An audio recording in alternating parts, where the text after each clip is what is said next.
It is Thursday, July 9th, 2020.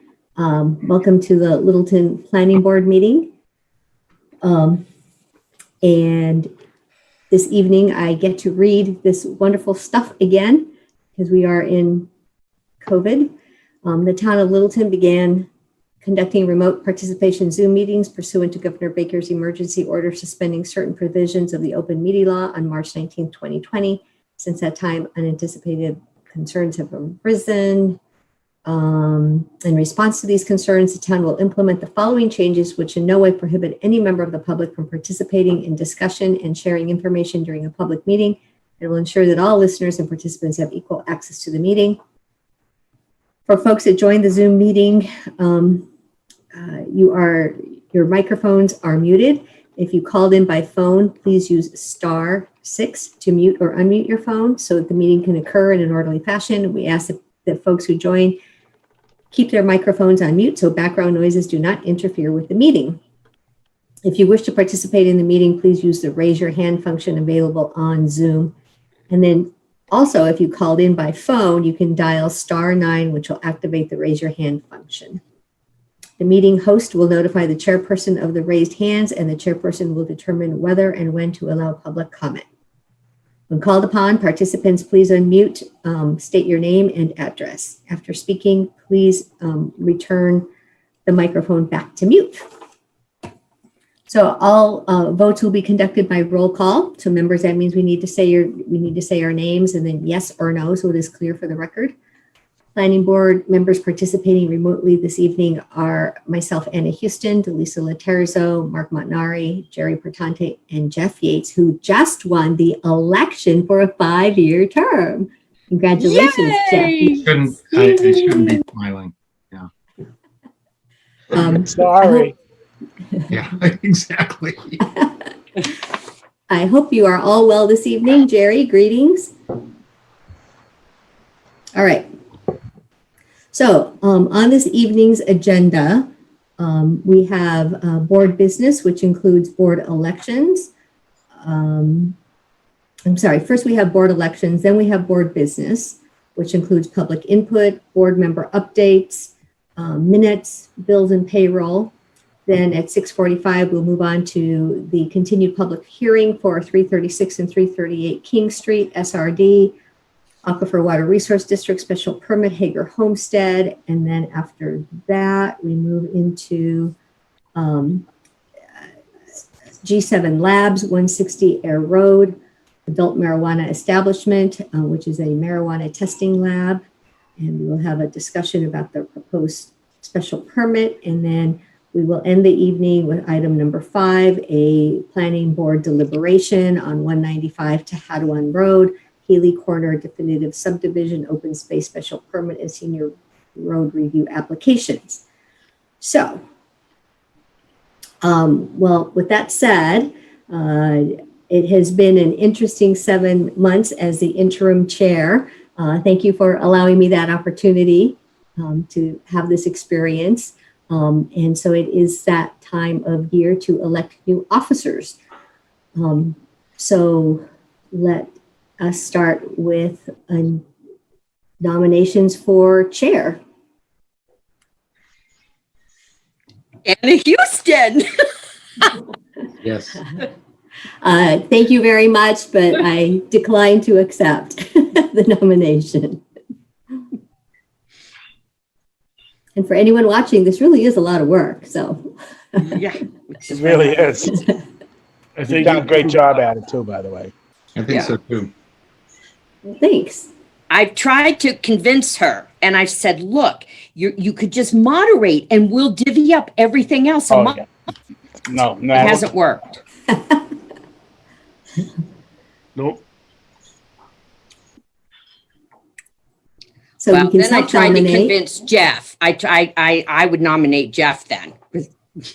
I don't feel, I've only been on the board for 4 or 5 months. I don't feel like I'm equipped to do it. I'd consider it at a later date, but it just doesn't seem right. And Lisa, how about yourself? You are the vice chair currently, so. I know. And you and I have talked about this, but with my workload, and I also don't, I've only been on the planning board a year. I've been vice chair. I think, I just with my workload, I can't right now. I mean, I can handle vice chair. I just don't have the bandwidth. So, Jerry, Yeah. how about, would you like to be chair? Not particularly. What if we nominated you? And I deny it. Look, I mean, I could do it, but it's not going to be, I'm not even going to put in a fraction of the time Anna did. I'm just be straight up with you. It's not going to be a 20-hour-a-week job for me. Forget it. Or a 40-hour-a-week job. See, that to me Not is that what bad. really is, it seems to be the issue too. I mean, Anna, you've done such a fabulous job. You've set like incredible, the bar. I don't even know how any of us could begin to fill it, oh, please. I mean, seriously. And the fact that we don't have, I don't think we have enough staff in town for the planning department. I think the amount of work that's expected out of volunteers is just crazy. The number of hours. I mean, who has that? We all have full-time big jobs. I think Mark should do it. Mark's done it before. I know, Yeah. but he knows how to do it. He clearly has the time. Oh, you finally, He come around to me, huh? he Okay. runs a I'm the runs a fifth tight person. meeting. He runs a I tight. think- I'm the last person you asked. I can't It's- believe it. I should say no, just to spite the That four of we you. saved the best for last. I mean, Mark, you've done it for a while, but I mean, it doesn't mean we have to do like what we've always done. I think the board's already evolved past like previous boards. So If you want to nominate me, I don't have a problem doing it. Okay, I I'll don't. nominate you, provided that What? you run a meeting. No, Yeah. no shenanigans. No, Like, Sinead. I would second it, but again, I feel like Anna has really, it started with Ed and now Anna, and we have a professional. Oh, and I'm not professional. No, Oh, I would expect the meeting to be conducted professionally, civilly, and I'm not directing this at you, Mark. I'm just saying that, we got Yeah. to continue what we've worked so hard to achieve. We will be fine. Yeah, we will be. I don't have a problem when you doing it, Mark. I mean, I don't either. So, Mr. Montanaro, do you accept the nomination for? Has anybody nominated me? All you guys have been. yeah, I nominated you. Oh, I all heard right. Jerry I nominate nominate you and Delisa I will seconded. I said I would second it as. All right, let's vote. Take the vote. Okay, so let's vote on this nomination for Mr. Montanari as chair. Ms. Laterzo, Yes. Mr. Montanari, I have to vote for myself. No, you can't vote for You yourself. can't vote for me. Why not? Jerry Bortante. Come on, I'm next. I say yes. Okay, Mr. Yates, Yes. myself, Anna Houston, yes. So, Mr. I Chair, bet you guys for this, by the way. Mr. Chair, would you like to proceed? Yeah, Or so I continue, need should say. a right-hand person, somebody that's going to keep me on the straight and narrow, that has set the bar so high that I'm going to have to fight this to try to get my head under the bar. I would like to see Anna stay on as vice chair. Yes. I would second that. Wait, is she going to do it? I would accept that. All right, unanimous. You're so Okay, so now we need clerk. Who wants to rubber stamp everything? I think Jeff has to be. Oh yeah, he's got yeah. I think you have to be clerk. I think that is it's Yeah, your that's your first stepping stone. elected Yeah. turn. You have to do it. So the lowest on the totem pole has. Plus, to be you're in there. Littleton all I the time. had to do it. Yeah, that's true. Yeah. Yeah, But we're and all I had to do it for a while. Plus, it's a rubber stamp, and Myron uses it anyway, so it doesn't matter. I accept. Well, Right, so I nominate Jeff as clerk. Second. All those in favor? Anna, We have to do the vice chair. Yes. Jeff. Oh, I can't. Jeff, you can't. No, Delisa, Yes. Jerry. Yep. Okay, we're good. Oh, did What we about go- Anna's vote? Yeah, Yeah. that's right. We skipped Anna's. All right, let's get back to Anna's. I Vice chair. nominate Anna Houston for vice chair. I second it. Okay.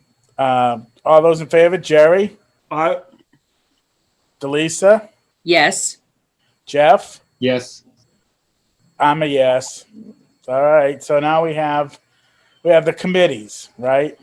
All Wow, right. and you can yes. jump in anytime you want and help me out here. All right. good. No, that's the agenda item. No, Yep. no, we still need some. We have some. Oh, then we have board appointments. Yeah. I'm on the affordable housing. I'd like to stay on that one. Am I up I'm for on. re-election, or can I just stay on it? You're appointed by the Board of Selectmen. So So I'm still planning board there. doesn't have an appointee, but we're Okay, well so what do we represented. have to appoint? We have Well, some people have to remind me if they were appointed for 1 year or two on these. I didn't have that information at my fingertips. CPC member. I think that's me, What is CPC? but I'm not appointed or anything. Community president, well, planning board appoints one representative to the Community Preservation Committee. And I've not been able to attend any of those meetings either. Mhm. so we'll let you start all over again now. No. I would do that. Okay. It's been suggested that that'll be an important role this year with the work we have ongoing with some open space initiatives, transfer of development rights, just to keep the communication open on that. Seems like you'd be a good fit.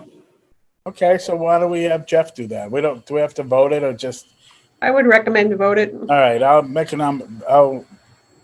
motion that we nominate Jeff Yates for MAPC, right? No, CPC. CPC. CPC. Well, something PC. MPPC, is that what Something PC. Something PC. Community preservation. Community preservation. Second, Second. anybody? Second. All right, okay. Anna, Yes. Jerry, Yeah. Delisa, Yes. I'm a yes. Good. Do we still have CPC or is that? No, That was CPC. MPIC. The next one is MPIC. Oh, MPEC. Yeah, excuse me. I get my vowels mixed up. Who wants to do MPEC? Nobody. Anna, I think you should take it back.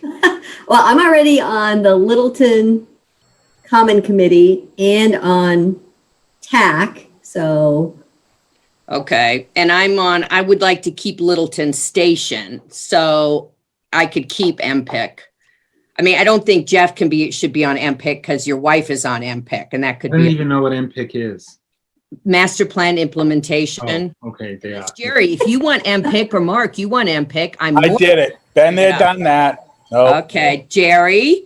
I've got too much time to keep above the bar. I'm not going to have to take another one. No, I mean, even if you put me on, I'm not attending any other meetings for a while.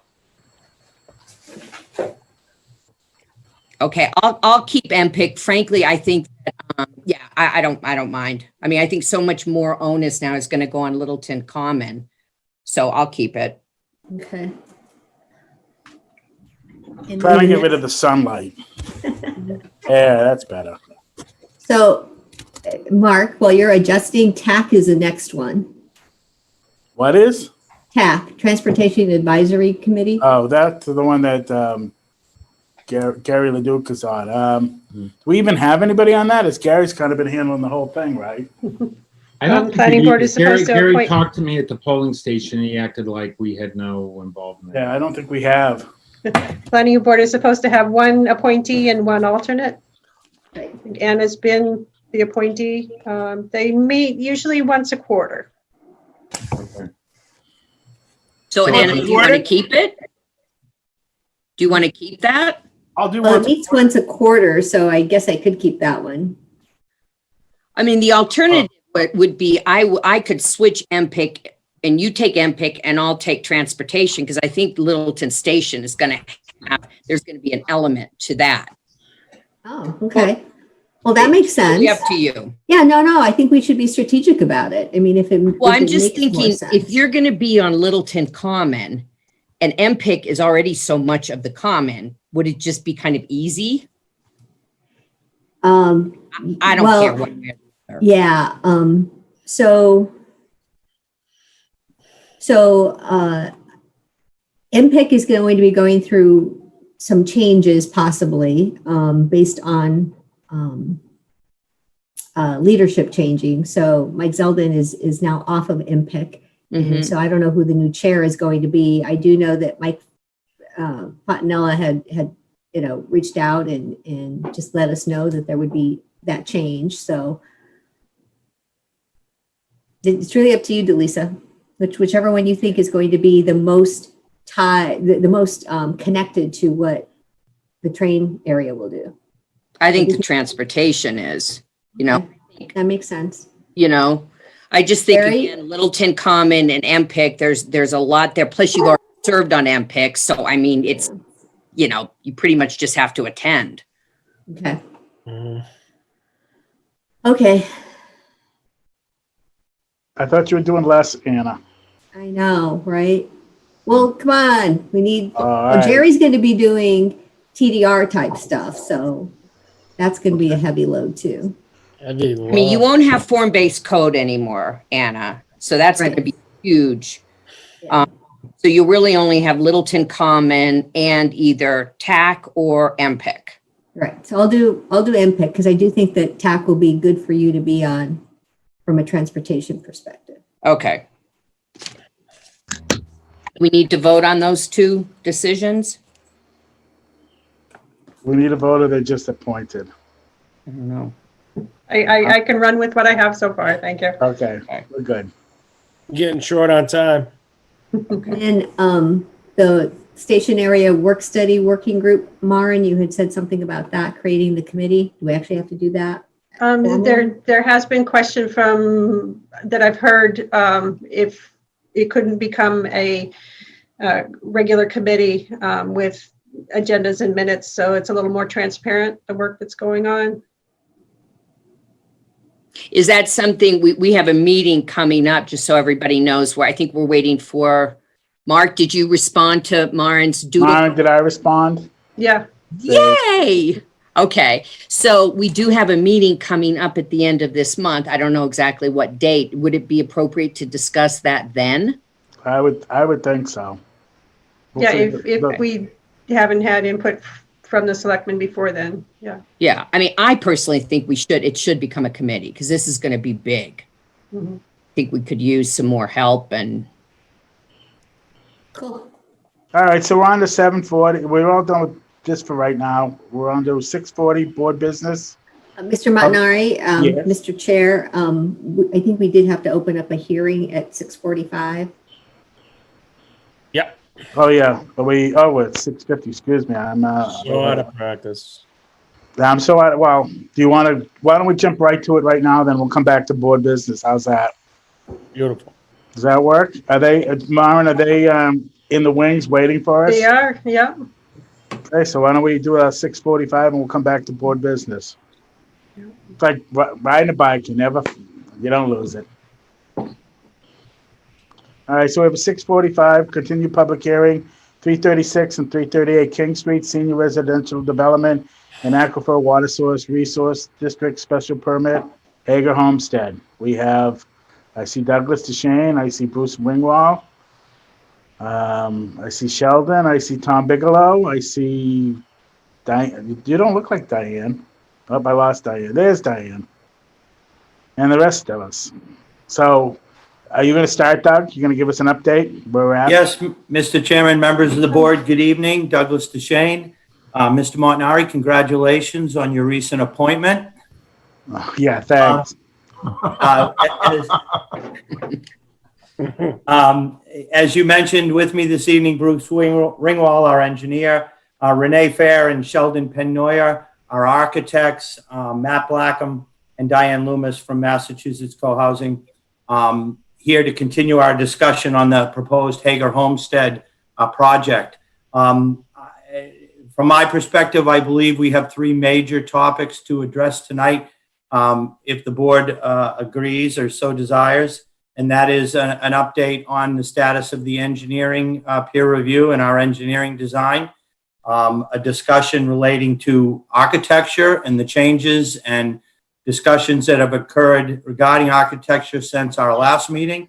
And then finally, I'd like to address our our proposed increase in affordable housing units and to discuss the memorandum providing the board information on how we came to that proposal and what it means to the project. So at the board's pleasure, we can start with whatever of those three topics you'd like, or if you have additional topics you'd like to start first, we're here to answer your questions. Doug, why don't you start off? We'll let you. We'll give you the floor. Let you give us the Reader's Digest version Of the affordable housing? Yes. All right.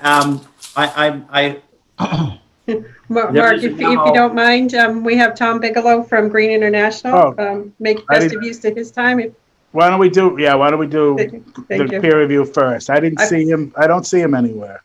Oh, there he is. Sorry, Tom. I see you now. X gets the square. I see him over there. Yeah, so good evening, everybody. We did our original peer review. We had about 54 comments on the original peer review. And I know my colleague Courtney was in front of the board about a month ago that presented those to you. She has since moved to Pasadena, so she's no longer with us. So I've taken on this peer review to get it across the line here. The applicant submitted revised materials to the board and to Green about 2 weeks ago, which we reviewed and provided our re-review back to the board and to the applicant last week. In that review, second round of review, there were 6 outstanding comments and 4 recommendations of conditions to the board. The biggest kind of outstanding comment was comment number 5, which had to do with some stormwater modeling, some additional storms that we requested the applicant model, both the 50 and the 25. Also, they were showing an increase for the 100-year design storm. They've since provided that modeling. We actually got that information today, reviewed it. They've tweaked the design so that way they're not showing any increases for any of the design storms off-site. So they're meeting the zoning requirements there. The other outstanding comments, the other 5 comments, were really relatively minor in nature. So I could go into those in more detail if the board requests.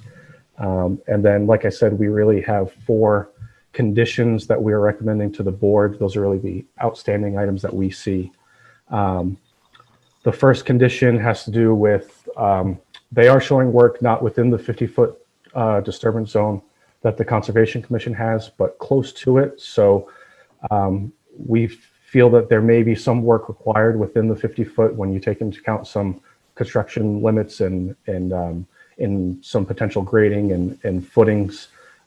So basically, we've recommended to the board a condition that if the Conservation Commission requires any changes to the building layouts or any sort of the major changes there, that the applicant does come back in front of the planning board to get those changes approved as well, since they have not completed their notice of intent submission through the Conservation Commission.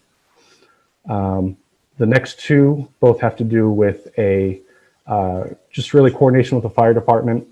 One is an overall statement about making sure the fire department has signed off on the fire access to all the buildings, especially with that pedestrian pathway that runs the back of the main building, but in front of the either 4 or 5 smaller buildings towards the back of the property, making sure that they've signed off on that. As far as I know, they haven't gotten official approval from Mr. Clancy just yet, but I know they've discussed that with him. And also, more specifically, they are proposing a 10-foot wide path with some reinforced turf. Bruce, correct me if I'm wrong, if I got those details wrong. So that way they have a 20-foot travel way for the fire trucks to access that area. And again, just want to more specifically make sure that the fire department has signed off on that. And the last condition really just has to do with some stone armoring that is being proposed. It's essentially, a retaining wall. Some of them are in excess of 4 feet. So anything in excess of 4 feet, we're just recommending condition that those do get approved to the building department during construction, but before they are actually constructed engineered plans to be approved, just as any retaining wall would typically be done. So that's, I guess, the Reader's Digest version of any of the outstanding comments, and can certainly answer any questions that the board may have. Board have any questions? Anna, do you have a question? Yes, thank you. So, Tom, hi. So wanted to ask the comment about the no disturbance area. Is that number 14 and 14A? Are those the ones you're talking about? Yes. That is, yes, 14 and 14A, yes. Okay, all right, great. And let's see. You also commented under number 17, something about the exhibit CR. Was there a specific comment that you had about that? I can bring that up here now. Let's see. It says a permanent CR is required. This has not been shown on any plans. So that one's okay now? Under the original materials we received, there was not a open space plan submitted. There was, in the second round of plans, an exhibit for the conservation restriction. There was an exhibit that was. And I had a question about that. I've looked at it, and there's a dashed line on either side of what I guess is proposed to be a trail. And what does that dashed line mean? If I may? Yeah. Okay, the dashed line is an easement that outlines the easement that would be granted to the town for public access from Castle in the Trees to the town ball field / library / town hall property. And how wide is it? I have it to bring up, but I don't recall. I'm going to say it's like 15, 20 feet wide. It encompasses the existing gravel road, and then it's wider on either end. Could we, on that exhibit plan, can we define that verbally so that it's not just graphic? Certainly. Bruce, what is going to be the disposition of the open space? What is going to be the disposition of the open space? Yes. Is it going to the town, conservation? According to the bylaw, the CR, the conservation restriction, is to be controlled by the town. So we'd love to have it controlled by the town through the Conservation Commission. Okay. They would control the CR, but the entity itself would maintain the ownership of the land. Okay. So we have to decide who's going to control it. Yes. And in combination with us, yes. That's right. Anna, any more questions? Well, I have a question. I don't know that it necessarily pertains to the peer review. So I'll hold off. Okay. Jeff, any more? I just, in terms of fire protection, do I understand that the apartment style buildings will be sprinklered and then the one-story units will not be sprinklered? Or No, that's not correct. Okay. The apartment style building, the multi-story, multifamily building in front, and the existing house, that whole structure will have a standard sprinkler system within it. The first building on the left, which is a quote-unquote townhouse building, which is a 3-family, that'll have an R13 sprinkler system. Then there are 3 duplexes, 2 new ones proposed, and the existing right structure, which will eventually become 2 duplexes. That two duplex units, a single duplex. Those 3 are not required under NFPA to have sprinklers in them. And at this point, we have had discussions with the fire department where they've offered to reduce the width of the paved road to put sprinklers into that, the paved access drive through it. Right now it stands that we'll have a 10-foot wide paved drive with 5 feet of lawn pavers on either side of it, making a total 20-foot width, and no sprinklers in the 3 duplexes. Okay. And I believe that Deputy Chief Tom Clancy got an email off to Marin yesterday or the day before, because I reached out to him and said, hey, I need you to respond. And he thought he already had. So I think he sent another one off. And I don't know if Marin's had a chance to post that yet or not, but I got copied on one. So the other, I'm just trying to think, there was one other question. Oh, what is the status of the sewer connection to the town system? So, not part of the peer review, but definitely up for discussion. We have had, as I mentioned before, conversations with Littleton Light and Water and their board of directors, which through the last fall's town meeting, I think it was, turned over the direction of the sewer to them. We've had a meeting with them. They have filed a application with DEP in preliminary status to confirm that there was adequate capacity. They've gotten a positive nod on that from DEP. Just today, I set up a meeting, or the Littleton Light and Water Department is setting up a meeting with their current consulting engineer and ourselves, so we can talk about what their design guidelines are, because the town, you folks and their consultants have done all the current lift stations. And so we would have a gravity collection to a lift station that would pump up to the manhole behind town hall office buildings. We would connect to it by indirect drilling. And that whole process needs to have a discussion with us so that we can prepare a plan to go with their application to DEP. And that meeting is getting set up for next week. So we're moving forward with that. We have not ruled out septic. As I say, we're the site is set up for septic. We've got it as part of our site plan. I think both parties, the applicant and the town and the Light and Water Department, are all encouraged and hoping that we can connect to the sewer, and that's the way we're headed, open to it. One other just tiny little point, and that is on item 45. It says GPR will differ to Mass DOT State Highway Access Plan, and I assume that means defer. That's what it should say, yes, defer. Okay. Differ is just the actual opposite of defer, so. Exactly. I'll have a discussion with my young engineer that filled that line out, and with myself for not catching it.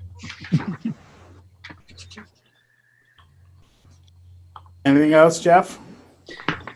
No, I brought up the sewer because it's part of the, it is part of the peer review, and it has potential to potentially relax the design a little bit, which will be another thing we'll be talking about.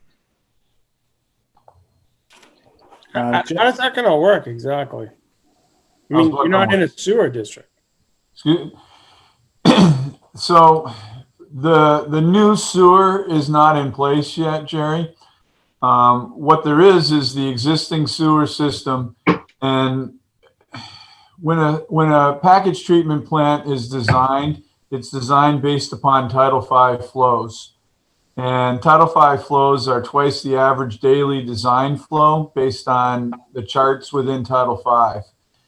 What happens in this case, and it happens a lot in small communities where they design these things for schools and their municipal buildings, is the design flow is generally about three to four times what the actual flow is versus twice the average daily flow. And so they wind up having a lot of capacity left over. The town has already connected other buildings, and the problem with all their buildings, the school buildings and the municipal buildings that are connected to it, is there's a lot of time when school's out and there's not a lot of food and flow going to it.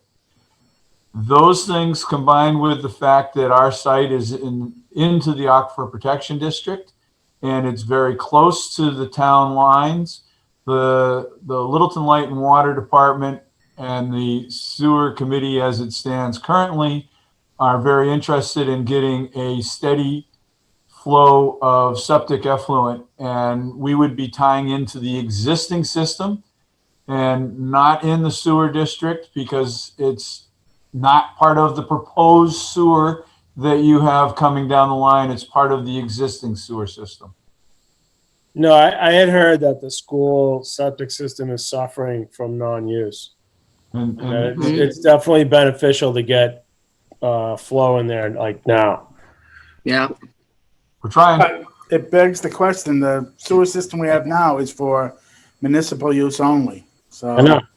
So that's a decision over our pay grade that the selectmen and the selectmen really, because they're the ones who have to decide if it's going to be open up to not just them, but other things. So why don't we Wait, but we have a bylaw that's sort of designed around private septic, right? Mhm. I mean, the whole site plan density, everything is driven in part by that concept. If you're going to now open up if you have any site on 110 at King Street now that has that kind of proximity, and it's a consideration. I mean, you're basically, it's first come, first serve, right? Until you achieve the capacity of that plant, you can hook anybody up. The difference is that this project is designed for an on-site septic. It's not, it's not predicated on connecting to this sewer system. And as I understand it, this was promoted by the water department. Oh yeah, no, I mean, there certainly would be interested in us as a buyer. I mean, who wouldn't want to hook them up if I was them? I'm just saying, from our standpoint, like, is this a unique thing? Do we have to contemplate impacts on our bylaw, or is this like a one-off and there's guardrails around it, we need to worry about it? I probably not the right person to answer the question, but from my standpoint, I think it's a one-off. I don't see, Jerry, that it's, our capacity of our site, we've shown works from a septic standpoint, which is why we've designed it. We've always been looking at having an on-site septic system for the property, and one that would meet all the additional requirements that are put up on it because it is in a zone 2 under the state guidelines, as well as the local aquifer protection district, which, as you know, is more stringent than the water resource district. So we've started down the road with the design to meet all those requirements. Our site has the capacity from both an area standpoint, a volume of land, and septic capacity to have more density than we're asking for. So it's not that the sewer is giving us something that we don't have. It's a thing that is a benefit to the community and the sewer system and the water department, and us started conversations offline. And I think it's, I don't think it's something that's going to come down and you need to do a wholesale zoning change for. Well, my only question then to the chair would be I would just ask council to take a look at this situation to see, at least from the code standpoint for the board, that we're covered. But we need to talk to the selectmen and the water department about if this is really a path that they want to go down, and we need a discussion with them about that. Well, but again, Mike, I'm just saying, I mean, technically from a jurisdiction standpoint, we would only really care how it impacts us from a code standpoint. I would say correct. Right. So to me, it would just be like, ask council, spend an hour or two, do a word search on our code and see how public sewer would be impact our bylaws and whether or not we should have any concerns. That's all. I mean, if they say, hey, you're good, doesn't matter, go right ahead, then All right, well, we'll get together with Chris and see what's going on. But we also need to talk to the selectmen and the water department to see if this is an air. But yeah, but I mean, as a resident or a voter, if I put my hat on, yeah, I have some concerns about popping a private development into a public sewer, and we don't even have an established sewer district. Right, and we don't know what the library is going to do to it and what other buildings coming down. This is set up for municipal, so. But I know in this particular Anyway, case, they could certainly, the school sewer septic system would certainly benefit from steady flow, given what's going on. Well, And your library has been added into the flow through meeting with DEP prior to us. We had to wait and have that whole thing happen. And then this has been a second level from that. all right, we'll get it. We're a little early in the process. We'll get a determination from Chris and find out from the selectmen and water department where we're going with this. And we have one more issue, right? Right, Doug? Oh, no, Well- Tom, you're done, right? Peer review. No one has any more questions for Tom? Well, you're talking about peer review, What? just for the peer review. Yeah, that's what I'm talking about. Yeah, do you want to ask if there are any resident questions? Okay, do you have Any any residents? attendees? There are no hands the raised peer right at the review? moment You mean on the peer review? on the peer review. From the peer Correct. review.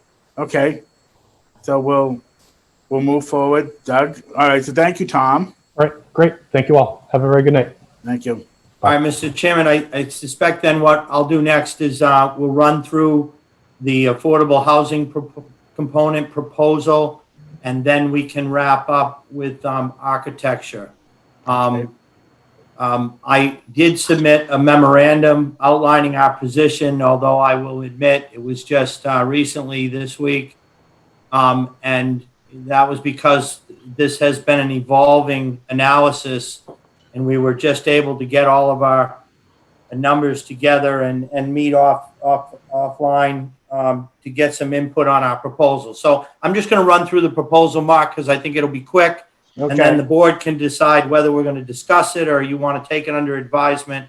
But in essence, the applicant has revised our proposed number of affordable units from the 5 that we originally proposed based on what's turned out to be a faulty interpretation of the bylaw. And we've now raised that to a total of 6 units, which, counting all the units in the project, represents a 25%. Represents 25% of the total units proposed in the project and 27% of the 22 new units that are proposed to be added to the site where we already have a couple of existing units. In providing that proposal, we've tried to give you a financial basis for where we are and where we've come, how we've come to those numbers. So currently, based on the current proposed plan and our budgets and everything else that we've worked so diligently on, we estimate the total project cost to be about $11.5 million.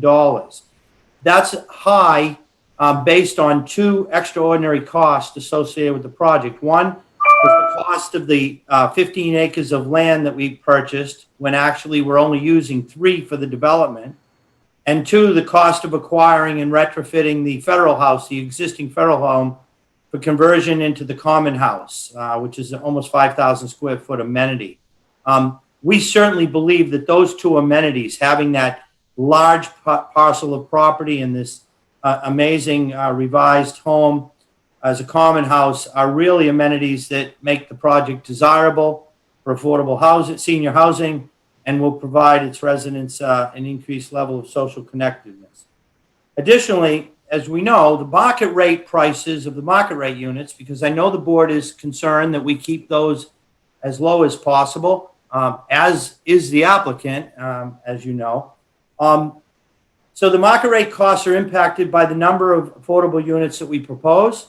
The price of the market rate units are essentially being increased by an affordable subsidy that is really the difference between what we can sell the affordables for and what they cost to build. So the higher the number of affordable units, the greater the subsidy that becomes additional cost on the market rate units. Based on our estimated $11.5 million project cost, the average unit price without any affordable subsidy would be $480,000. So if we didn't have to provide affordables, we could provide the market rate units at $480,000. However, we are providing affordables. With the proposed 6 affordables that we're proposing, the remaining 18 market rate units will need to be sold on an average of $530,000. So you can see that there's a $50,000 increase in the market rate unit prices to offset the proposed 6 units of affordable housing. So we've now begun to push our market rate units over the $500,000 mark.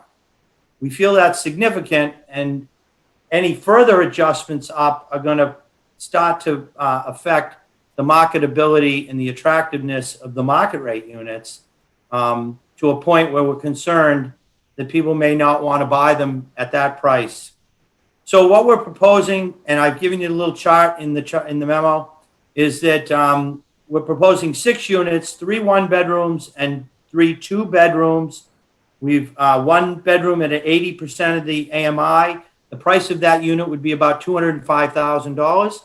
1-bedroom unit, 100% of AMI, which would result in a $275,000 price. The last 1-bedroom unit at 120% of AMI with a sales price of $325,000. The 3-bedroom units, and the 2-bedroom units, I'll try to make it quicker. 1 at 100%, 1 at 120, and 1 at 150% of AMI, with resulting prices of $306,000, $378,000, and $450,000. We are also proposing to set 2 of those units, the 80% unit, which is what we call a capital A affordable. It will count on your inventory. And 1 of the 2-bedroom 120% AMIs. We would like to make those set aside for local preference. The 80% AMI unit would have to be offered through a lottery process so that it'll qualify for your inventory. The other 5 units can be offered for sale directly without a lottery with a perpetual deed restriction and only to buyers that would meet qualified income qualifications. And we would propose that we would employ a third-party consultant to actually do the analysis on anyone seeking to buy those and verifying that they meet the income qualifications. We did propose an alternative only because the idea of a payment in lieu has been discussed and thrown about, and we have calculated that we could, as an option, provide 5 affordable units, and we list below. It'd be 3 1-bedrooms and 2 2-bedrooms, again, over that same range of AMI and over that same price cost. And then we would provide a 1 payment of $125,000 to the Affordable Housing Trust, essentially in lieu of the 6th unit. So we tried to work in a little flexibility in meeting our 6-unit proposal, that we could do 6 or we could do 5 with 1 payment in lieu if the board felt that that payment in lieu would, help bolster more affordable housing in a better manner. So based on our proposal, we're going to bring a variety of units, affordable units ranging in the very low 200s to and multiple price points between 200 and 300, and then there is that 1 unit that hits the 450 mark, but is still within the 150 AMI. We've provided one last exhibit, which is a summary of the calculations so that you can see sort of what I just said, and that is, if we didn't have to do market rates, we could sell affordables. We could sell our market rates at $479. If we do the 6 affordable units as proposed, or the 5 in the payment in lieu, our market rate units would average $529. But if we were to be required to propose 50% affordable units, which would be 12, you can see that the market rate average price would jump to nearly $630,000, which we believe would be a problematic market for us. So that is our proposal. We've tried to provide you the input, the numbers that you had asked for with respect to hard sale prices, and also to try and show how, increasing affordables pushes up market prices. And again, there's a big effort here being made to keep the market prices as low as possible as well, so that we will be able to provide housing opportunities to seniors. So that is my short, Mark, explanation of our proposal. We would certainly ask the board to review that memo, consider our proposal, and certainly we're available to answer any questions you might have about the proposal. Thank you, Doug. Board have any questions? Yeah, I mean, on a relative basis, like, I don't even know how this would stack up. I mean, so if you're saying 6 to 12 and you've got a huge difference in price, I don't think you're getting $629 for those cottages, not when Cooper Farms 100+ K underneath that. And even at the 529 mark, the unit that you're selling doesn't even compete with what's on the market at Cooper. It's cheaper than that. I don't know how this works. Like, what are we getting out of this? Well, your bylaw says that we have to provide affordable units as part of this project. I understand. It allows us to propose and for the board to determine that we can provide a minimum of 25% affordable to 50% affordable. And it's at the board's discretion to determine that number. You'll recall that when we were calculating our affordable requirement based on not including the independent living units, we were proposing 50% affordable of the remaining units. But again, we a lot of work done on making sure that we were all on the same page with the interpretation. So we're now proposing 6 units, which does constitute it constitutes 25%, which is within the range required under your bylaw if the board so desires. The bylaw also says that the intention is to provide a variety of housing types and prices for the affordable units, in fact, for all the units.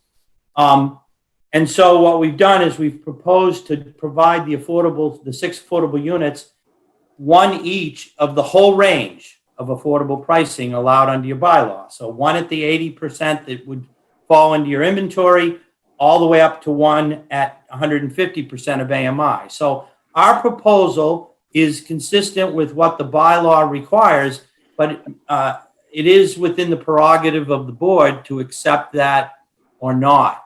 What we're saying, quite honestly, here is, I think everyone's aware that this is a different type of project, that we don't have a for-profit developer here building these to sell them for the most money they can. We actually have a group that is proposing to build their own, build this project for themselves, and of course have other units and hopefully attract other seniors to develop. So they need to they're trying to keep the prices low. We're trying to keep the market prices low. And so this presentation or this proposal truly represents, and I'm just got to be straightforward, it truly represents the maximum economic ability for this project to be viable and for the units to be saleable and for the people who are involved to be able to buy their own units or to be able to build their own units. So I appreciate that explanation, Doug. My question's more towards the board. The reference that you made, Doug, in regards to promoting different types of housing, I think to me, that means more towards the bylaw in general, not necessarily to any one individual project. So if you're trying to optimize on attractability, saleability, and satisfy the bylaw, I mean, this is more of a question, I think, to the board and for some of the folks who were part of putting this bylaw together. What did we envision for a scenario like this? What was the major goal of the affordability piece and how that relates to the overall viability of the project? Like, what supersedes what? Okay, I Deanna, you want to talk first? Go ahead. Well, I think the big factor in what I remember from the discussions back in fall of 2017 was the fact that we weren't able to have a development with small units where Littleton seniors could go and live we're talking small units like 800 to 1,000 square feet, where they would be able to have perhaps some amenities around, and that they would be affordably priced. And so the fact that any developer will go out and acquire a piece of land and have a lot of money sunk into that land and then expect to get a profit out of it as well as their development, well, that's, you know, that's sort of what happens when everything isn't taken into account to begin with. And then we as a planning board are sort of in the decision-making mode of, well, what do we do with this? Because it's not perfect, not by any stretch of the imagination. In fact, I'm not even convinced that this is the right development for Littleton. During the last meeting, we heard that nobody from Littleton was looking at acquiring any of these, that nobody from Littleton was at the charrettes, that in fact, it was people from the the co-housing organization that have been a part of it that have been looking at these homes.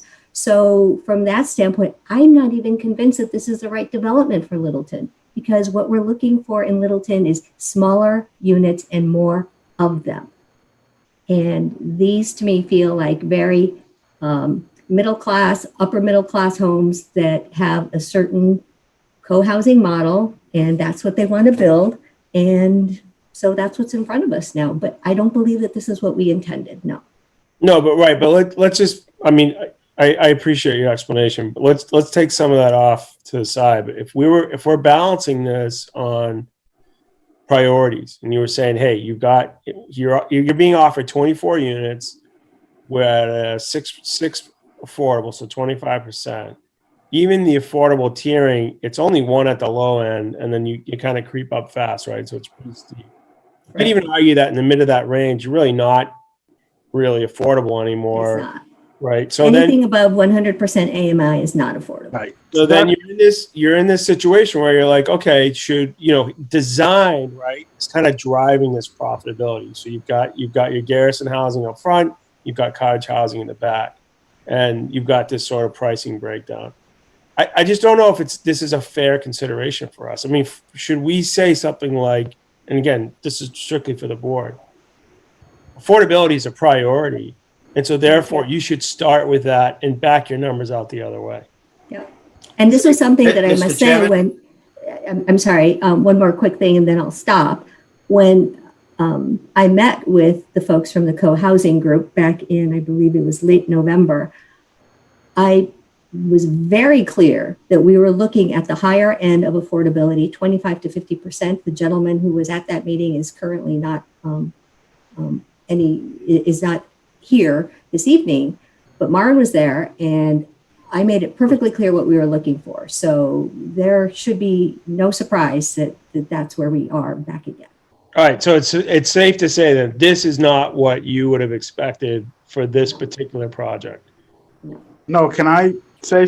Yeah. Jump The in. problem I have with this is 2/3 of this project are garden style. It's a garden style apartment. Yeah.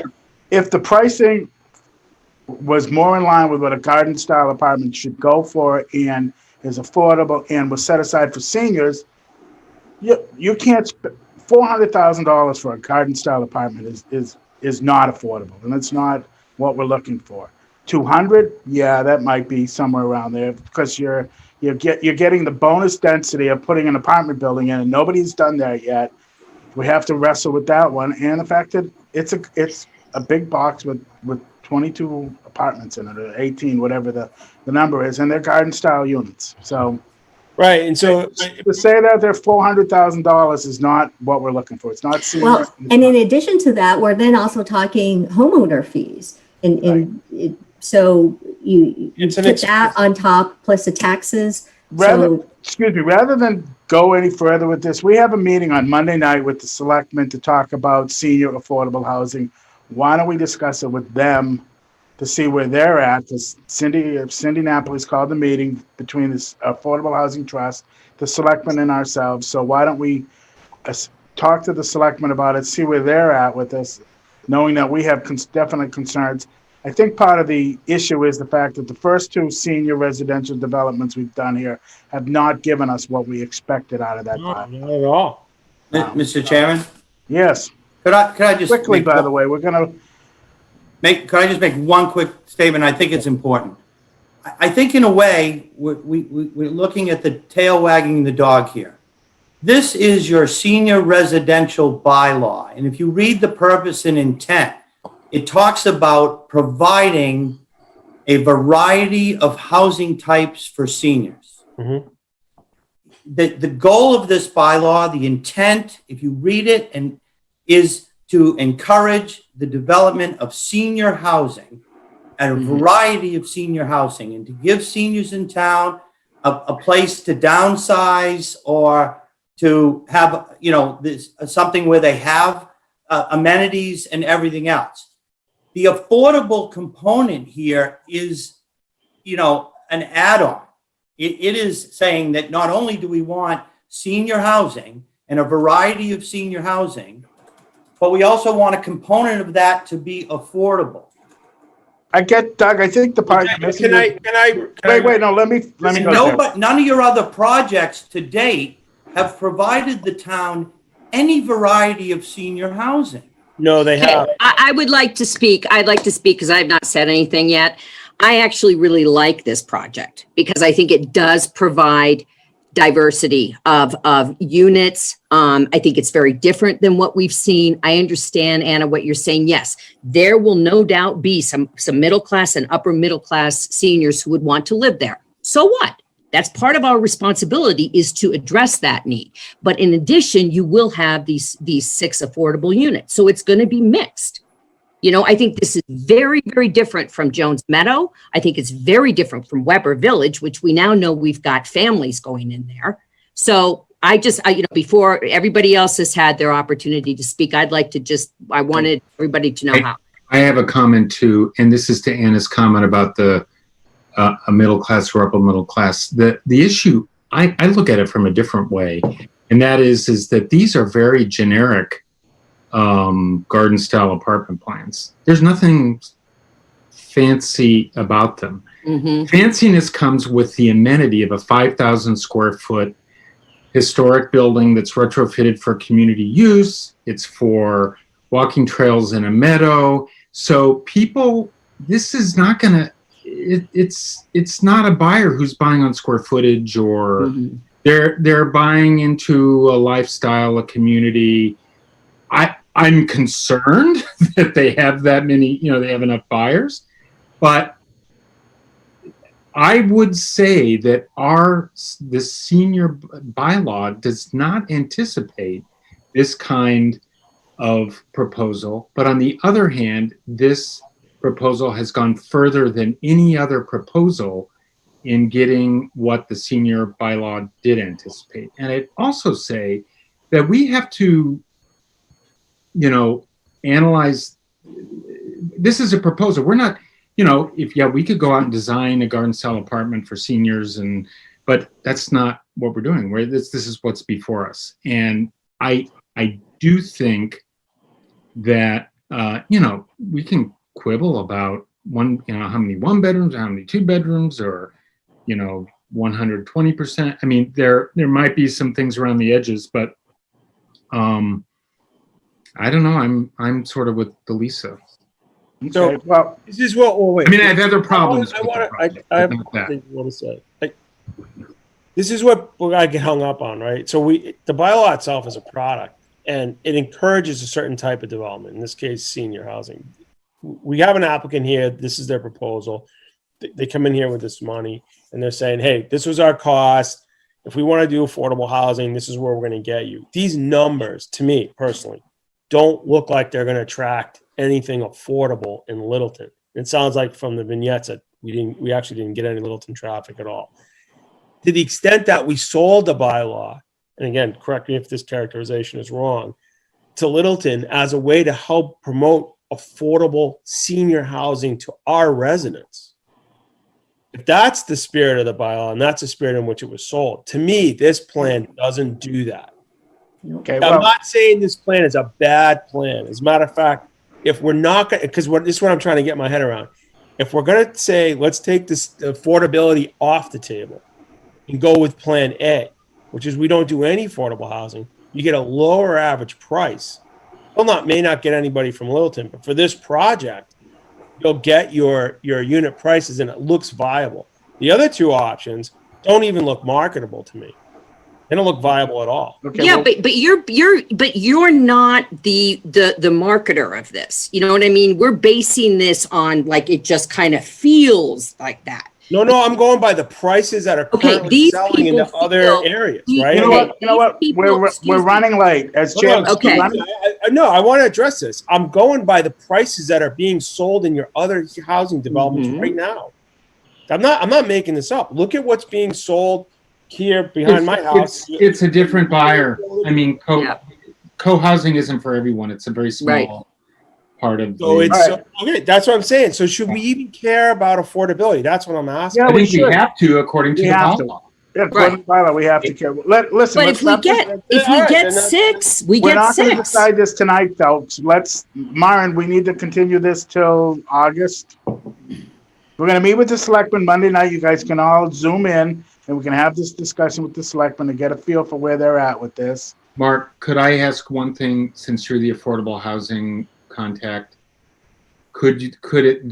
This idea of payment in lieu of a unit, is that advantageous to affordable housing or not?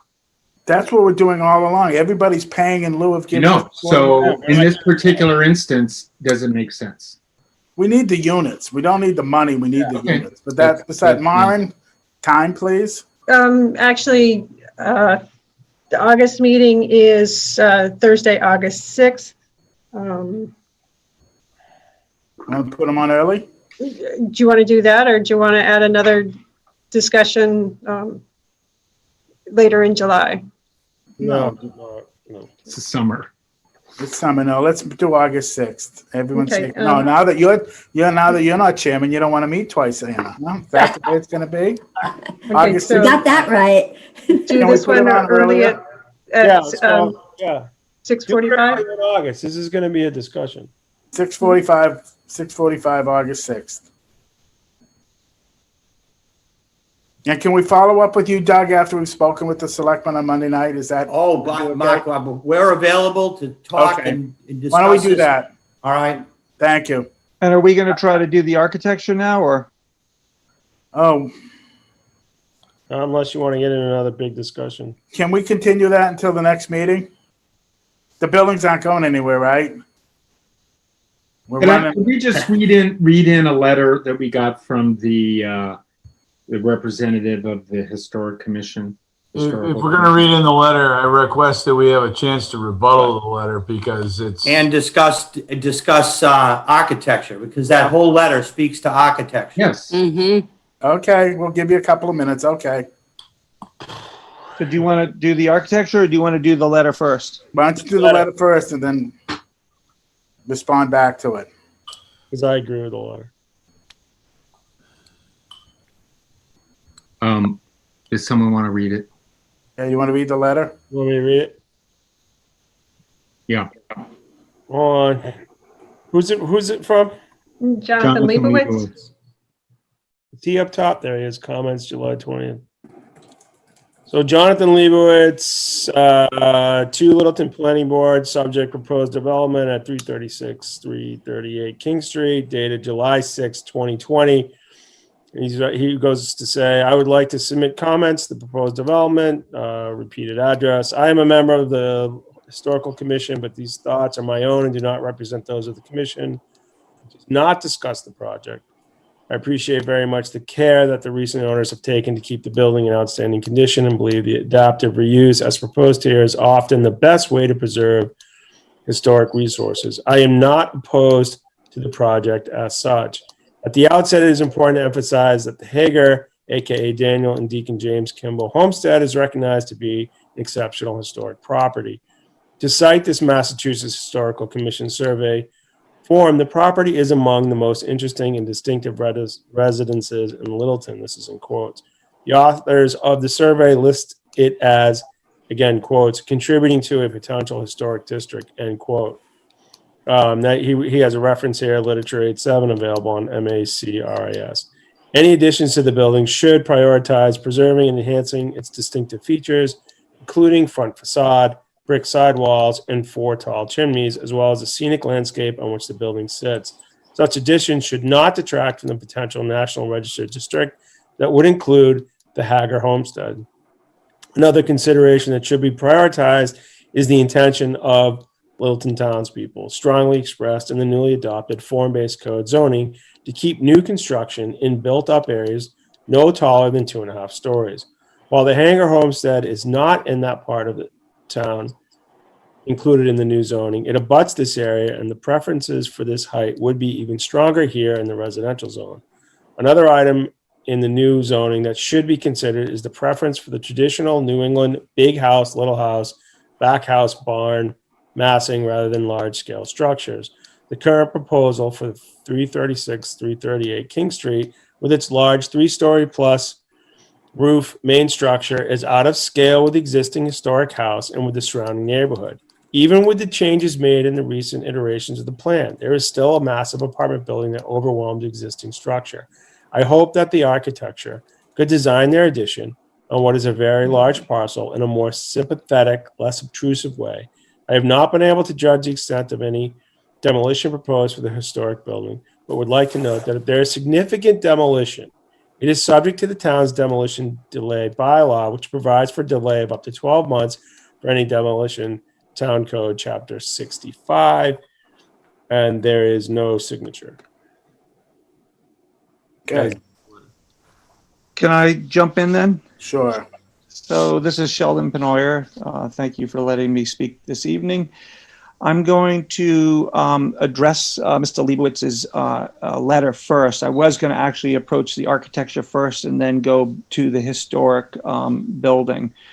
But I think what I'll first start out with is to comment that we have used the guidelines that are put forth by the Secretary of the Interior Standards for the Treatment of Historic Properties in the development of our design. And I sent, and you have a description of the architecture that talks about how we address this design, and we follow guidelines within that document.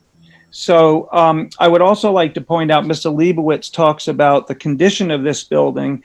It actually has been altered. The original windows do not exist. They were replaced by vinyl windows.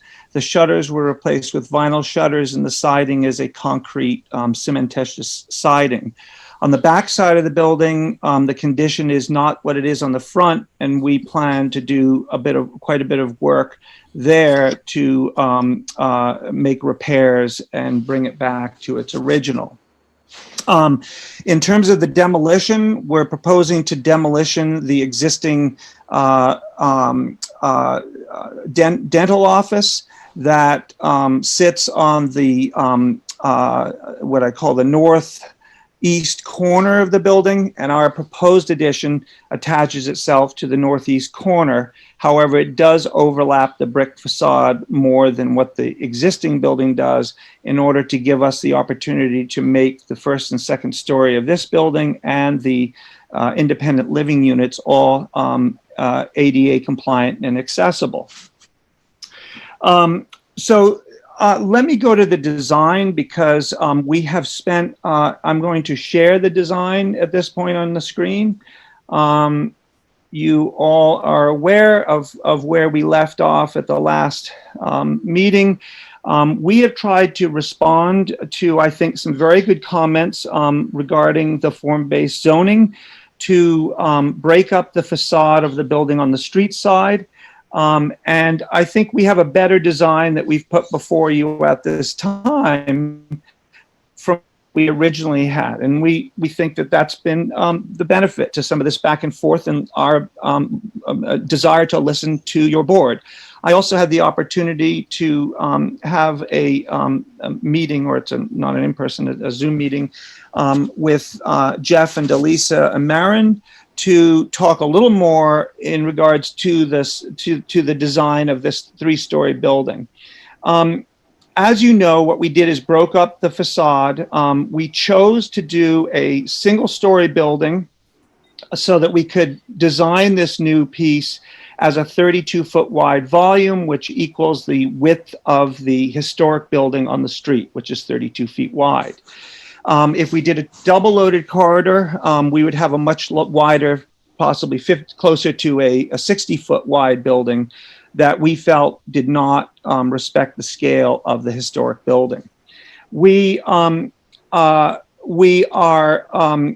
what I'm going to do is I'm just showing you that the existing building sits forward of the proposed building, and there's a landscape plan that's in the proposal that shows planting across the facade of the multi-story building. Now, one of the things that we did come up with, and actually, Jeff, you suggested it, is that we take the base of this building, and I will point out that this building up where it makes the connection to the connector that then connects to the historic building is in fact 2.5 stories. It increases because we're trying to get around, as you move around the building and farther back into the site, it increases height because of the fact that we have 3 stories of independent living units. Jeff, in our discussion, had suggested we actually try to pick up the color of the base that would match the side walls, the brick of the existing building, and help reduce the scale of the building. But as you can see here, what I'm pointing out here is the fact that it is a 2.5 story building. I think, Jeff, you had also asked that we put on that the line of the road. You can see our dotted line here, which represents the road as it moves up toward the library. We also have on this a shot as you're moving up the hill on the road, showing the historic building living forward and the multi-story living back away from the street. There's more planting than we're actually showing here, but because I wanted you to be able to see the building, but we are using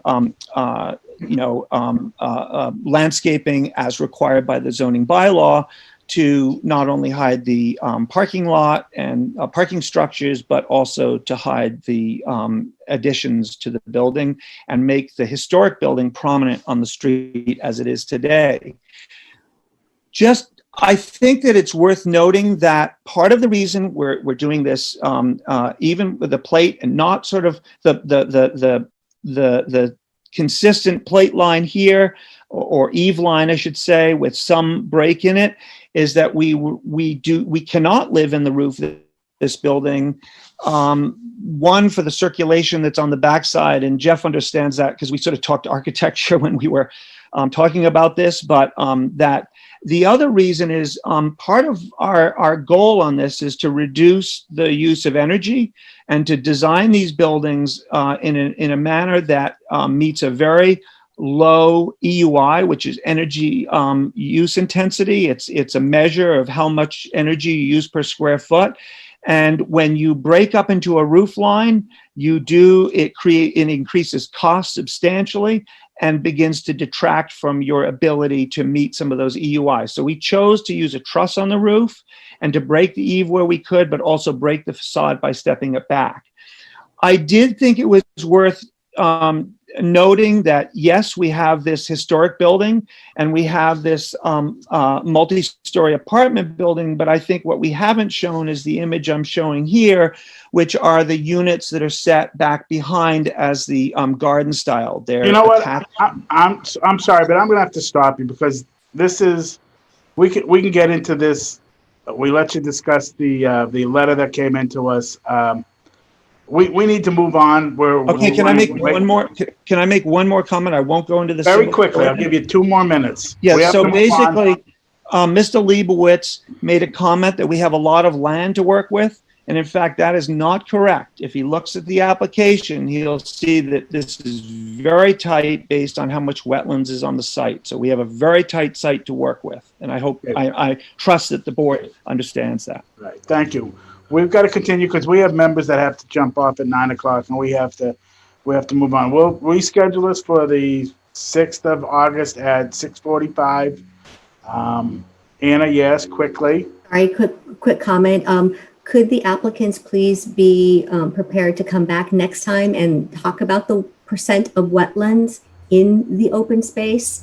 I'd like to know what the acreage is as Sheldon just pointed out, there's a lot of wetlands out there. So I'd really like to know what the acreage is. So thank you. So we'll continue this. Provided that already. Six, That's in the- 6:45. Thank you all. Thank you, Mr. Thank Chairman. you. Can we make certain that we have a fair amount of time at the next meeting, Mr. Chairman? Yes, we'll put you on first, and we'll give you, what do you want, Bruce, an hour? If we're going to talk about architecture and affordable, I think we need at least an hour, if not more. Okay, we'll put you on for an hour, Bruce. All right. And I apologize about squeezing you tonight. Yeah. Sorry about that. Thank All you. right. All right, Thank we you. have a 6:45, continue, 7 o'clock, 7:30. Discussion about G7 Labs on 160 Air Road. Yep, so I'll let those in just a moment. Okay, So I need to recuse myself from this, but I would like to, I can still listen in, right?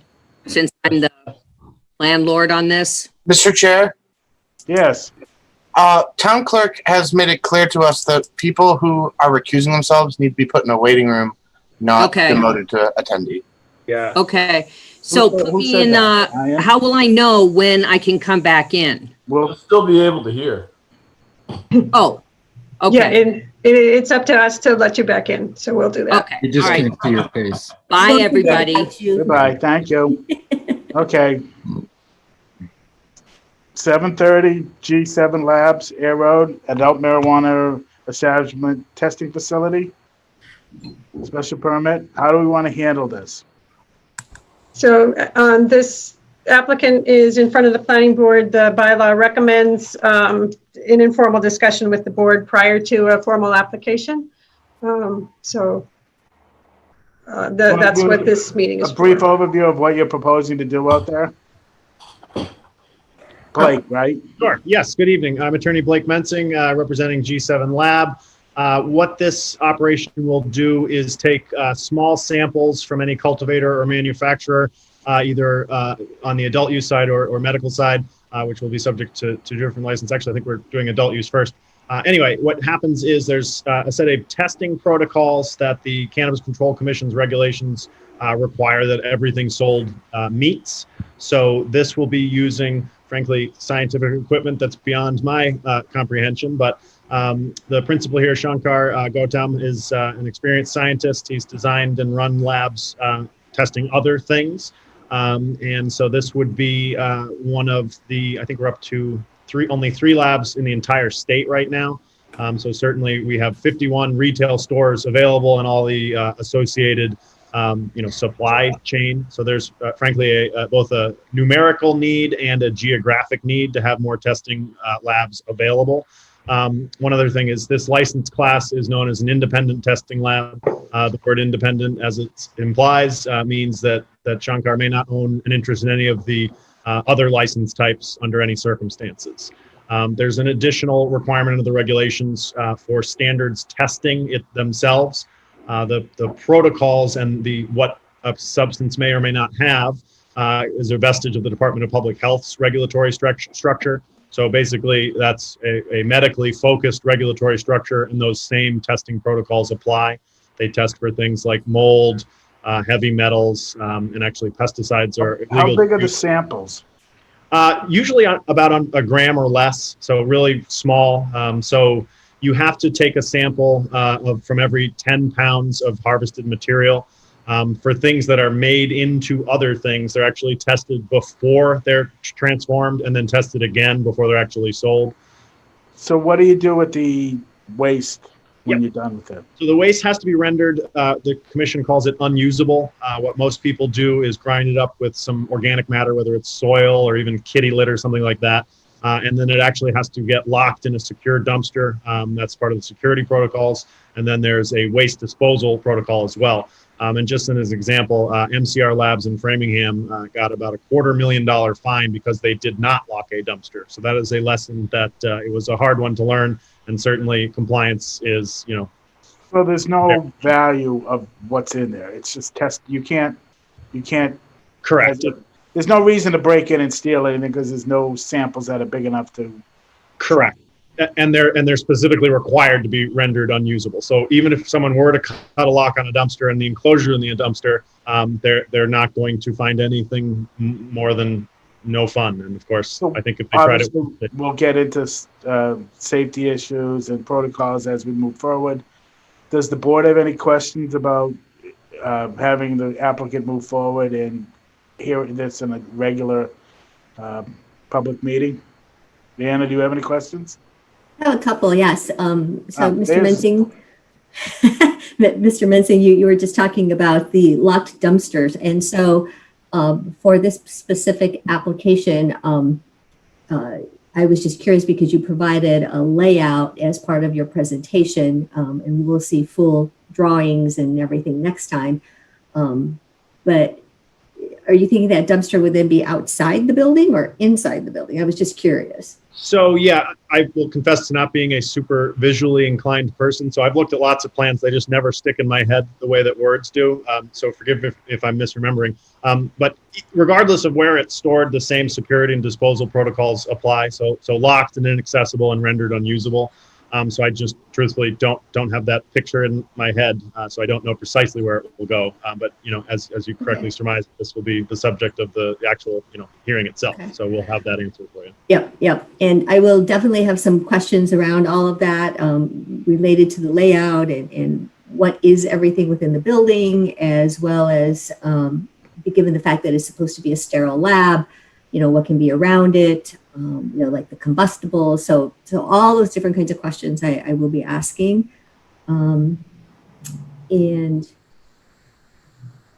let's see. You good for now? Well, hold on. Let me just make sure I have taken some notes.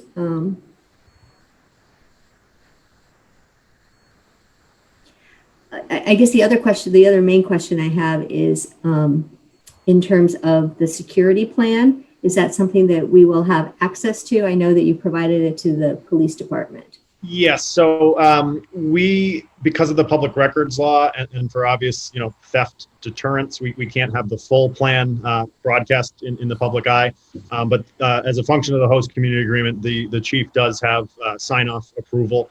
And the regulations under the commission are 935 CMR 500.110.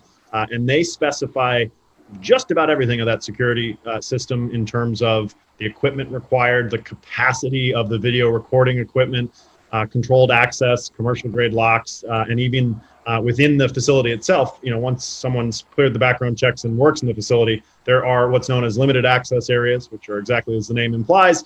You can't access it unless you are a certain rung on the hierarchical ladder, meaning the lowest level employees can't go into the back where all the stuff is.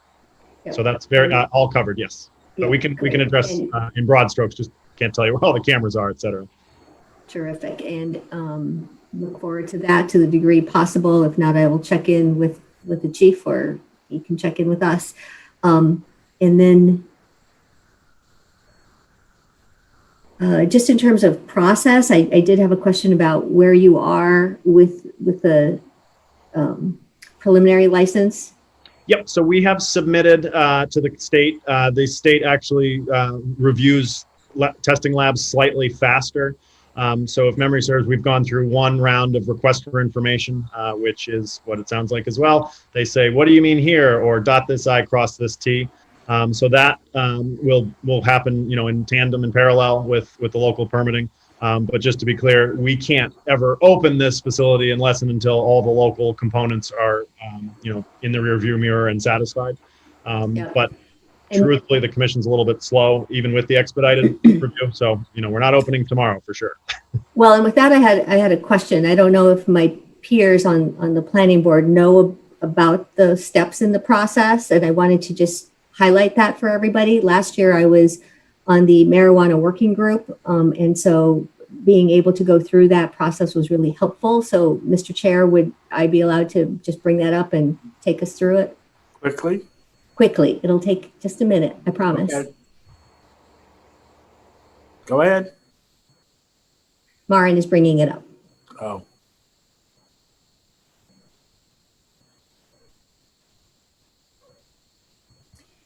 So this is the chart that was presented to the Board of Selectmen by the Marijuana Working Group last year. And so at the very top, you can see an applicant would start and then work into the process by submitting background check, the application of intent, host community agreement, which is what the applicant went through earlier this year with the select board and received the host community agreement.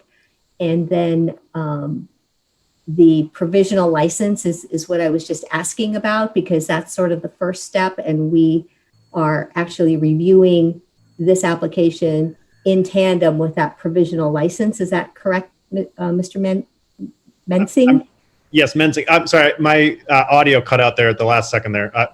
So based on this graphic, you're still in the stage of getting your provisional license. Is that correct? Correct. Yes. So what happens is, as I said, the first sort of touch point with the commission, other than sort of an automatic, we've received your license email, is a request for information. Once you go through however many of those they send back, what they'll do is they'll deem their application complete. That triggers a 90-day statutory review period. The first 60 days of that 90 days, the state actually sends a form to the town, and the question, in essence, is everything okay on the local front?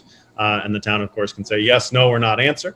What the applicant would need would be a yes or a non-answer, which would be a constructive approval. And at that point, by statute, the commission has to give you a yes or a no on a provisional. And just for background, there've been about 500 applications approved total. There have only been 4 that have been denied. None of those were written by me. So I'd like to keep that streak alive. So. Okay. And so once again, my question is, so you don't know where you are in that provisional license queue? We are in the request for information stage. So I would anticipate a notice of completeness probably in the next month or so, based on my back and forth with the state.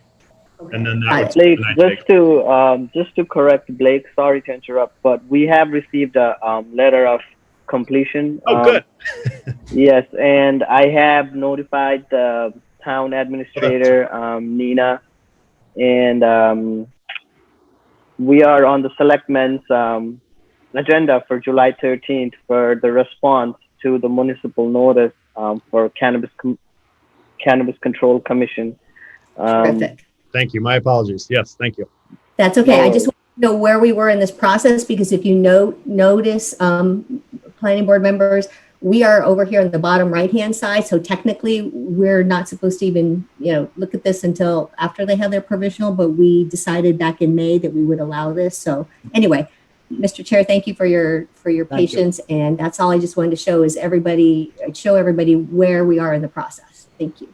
Okay, so I guess we're back to scheduling. Do you want to wait until you get an answer from the state before you come before us, or do you want to start the process? Respectfully request that we schedule it, just knowing that the state does have a tendency to be glacially slow. And again, we wouldn't be able to open until we complied with all the local regulations. So yes, we'd like to be on the next available agenda. Glacially slow. I like that. Did I steal that? The truth. Sure. Glacially slow. Okay. Do you want to be, are you ready for a presentation in August, or do you want to wait till September? Glacially slow. I got to write that down. I think August would be more than enough time to get the rest of the drawings prepared, and then we'll make sure we satisfy every. Does the board have any problem at least opening the public hearing, knowing full well we can't close it until they're approved? Right. But you're good with that, Anna? I'm good. Jerry, are you good with that? Yeah. Sorry, I didn't mean to wake you. Jeff?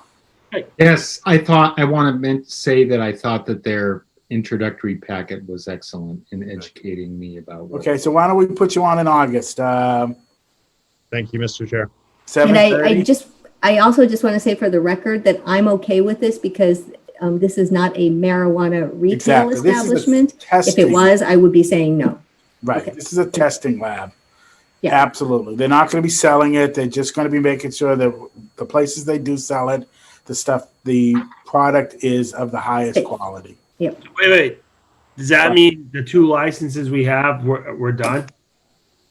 Yeah. If we haven't even got to the licenses, this is a lab. Right. This is not a distribution facility.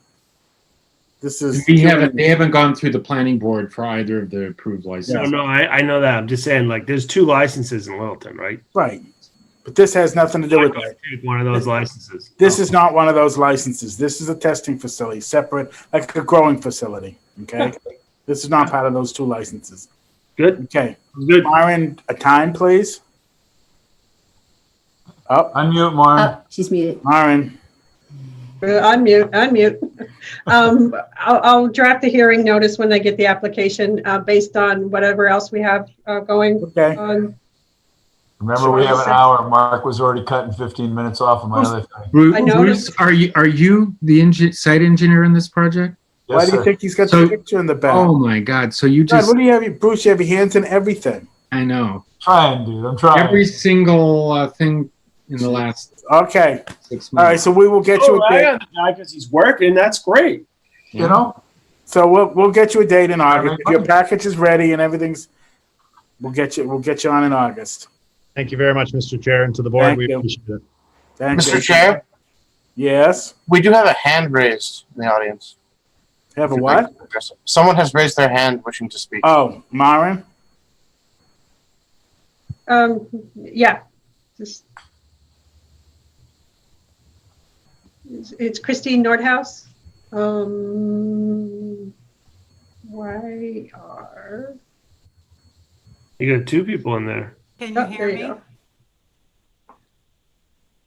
So, Mark, you can ask Christine to go ahead. Christine, Hi, can you ask your Yeah, question? It's Christine. Can you hear me? Yes. Just wanted to point out that as a retail applicant, the state process is even more glacially slow. I would respectfully request that the planning board consider allowing some amount of tandem work with regard to the provisional license and the special permit application. As Blake said, open the hearing and don't close it until we're done. But it's looking like 210 days to get through the planning board process, and I'll be paying $3,500 a month in rent during that. So I'd ask that you guys might consider something similar. You don't need to say anything now, but I'm asking you to, I'm requesting that you consider it for retail. Thank you. Thank you. Myron, anyone else? No. Okay. No, there are no other hands raised. Okay. All right. So we'll continue this till sometime in August. Thank you kindly. Thank you. Thank you, gentlemen. Thank you. Thank you. All right. All right. So we have an 8 o'clock and we're a couple minutes late. Can you bring Delisa back in? Oh, we lost Anna. Oh, great. You know what, Delisa? You're better when you're muted. You're still muted. She's still muted. Wait, did we lose? Muted. You didn't hear what I was saying. What were you saying? Nice I'm things, kidding. I'm sure. No, I said, thanks, Mark. I love you too. Oh. Hey, where's is Anna coming back? Yeah. Oh, yeah. She has to come back. Chris is here. Hello, everybody. Okay. Hi, Hi. Chris. How are you? Thank you for showing up, coming Of in. course. All right. So we've closed the hearing for Healy Corner. We have a draft of a decision, and we should probably go down it and hit the high points of it, Chris. Sure. This is a draft decision that includes the subdivision approval, the special permit, site plan approval, and some findings under the inclusionary housing zoning bylaw. The beginning section of the decision just includes all the necessary findings under all of the various bylaws and subdivision regulations that you're working with here. And then starting on page 7 of the decision, we go through a long list of conditions on the project, Yep. broken out by sort of where the conditions will need to be addressed in the timing of the construction cycle.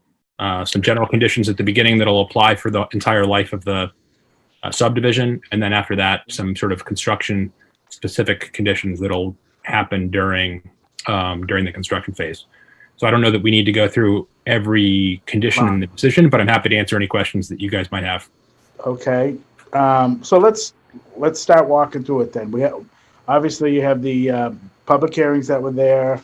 Who's going to vote on it? All the forms that were here. Pretty much the boilerplate technical stuff that goes with the submission. We're now down to the waivers. You want to go over the waivers, board, or do you want to just skim through them? Anyone have any questions about the waivers? I don't. Anna, do you? Yes, I do.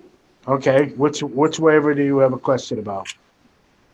So there's one of them that needs to have the information completed.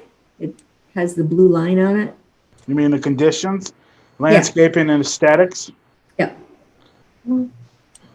Okay.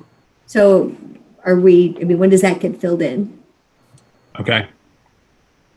If you vote with final wording to the approval of town council, we fill it in at that point. Okay. Okay. Then the waiver 249-59C, it's on the top of page 4. So okay. So on that one, I'm just a little confused about the actual outcome, because we discussed it on December 5th. Maybe you guys can help me with it. So it says waiver for certification of approved from utility companies. GIA recommended that the applicant have a written document that has been coordinated with the Littleton Light Department prior to approval. Mr. Ringwald indicated they have provided emails from the Water and Light Department to the Planning Board stating they have adequate water flow and department will provide the layout of their transformers. So that doesn't tell me clearly that we did waive it.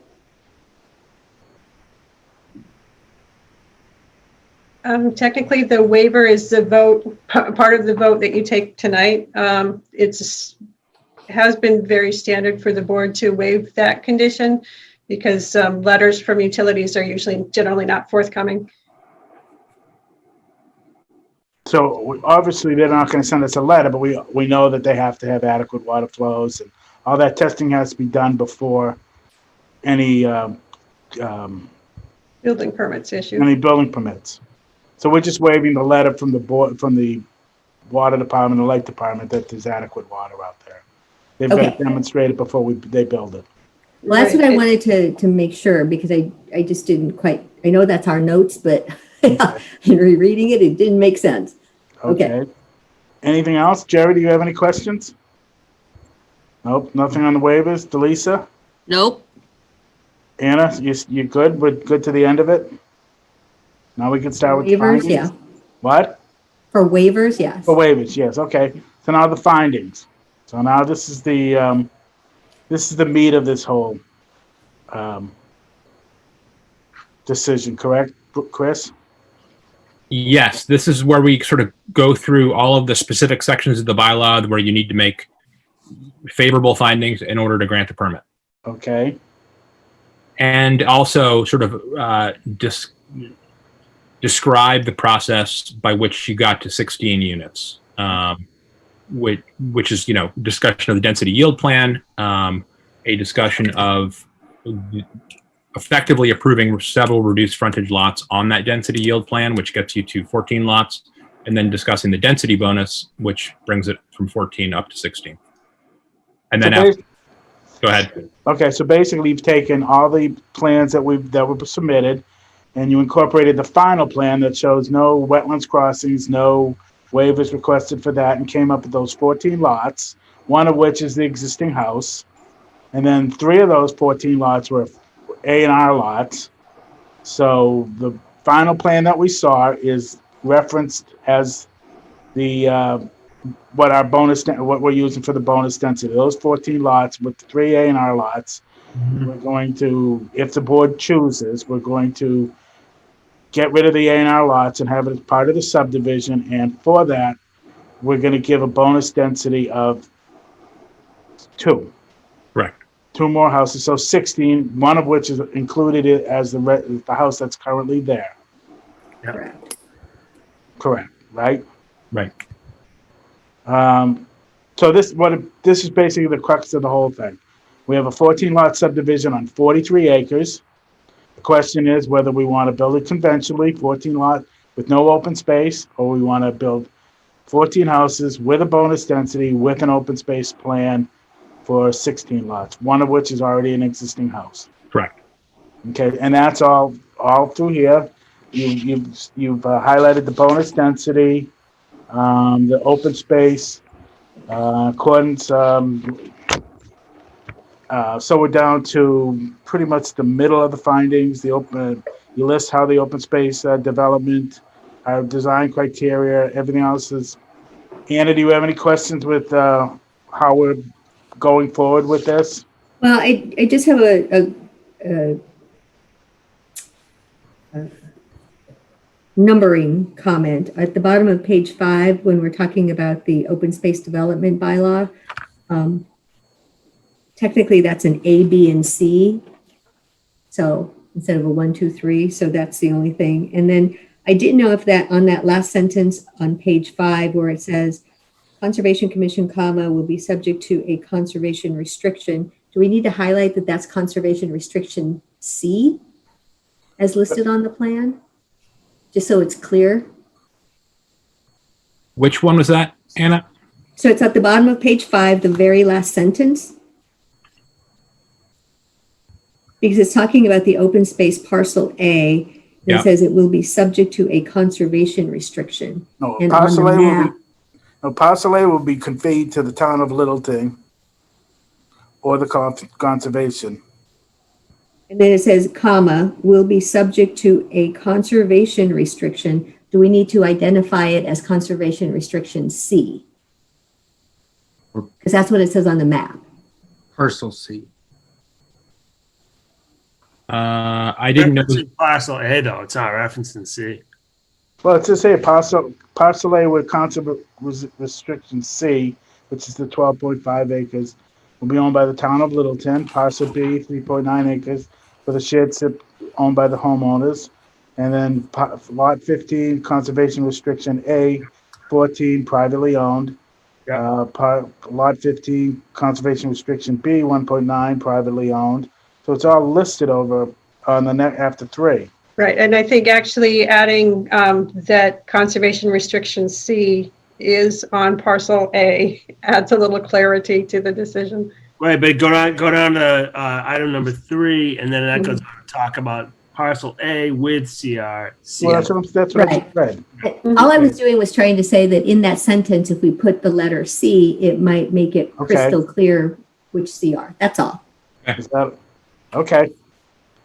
All right, so then we've gone through. You have the conservation restriction through Sudbury Valley Trust. Is that all done? Is Sudbury Valley okay with how it's going to be operated? And is that an issue still?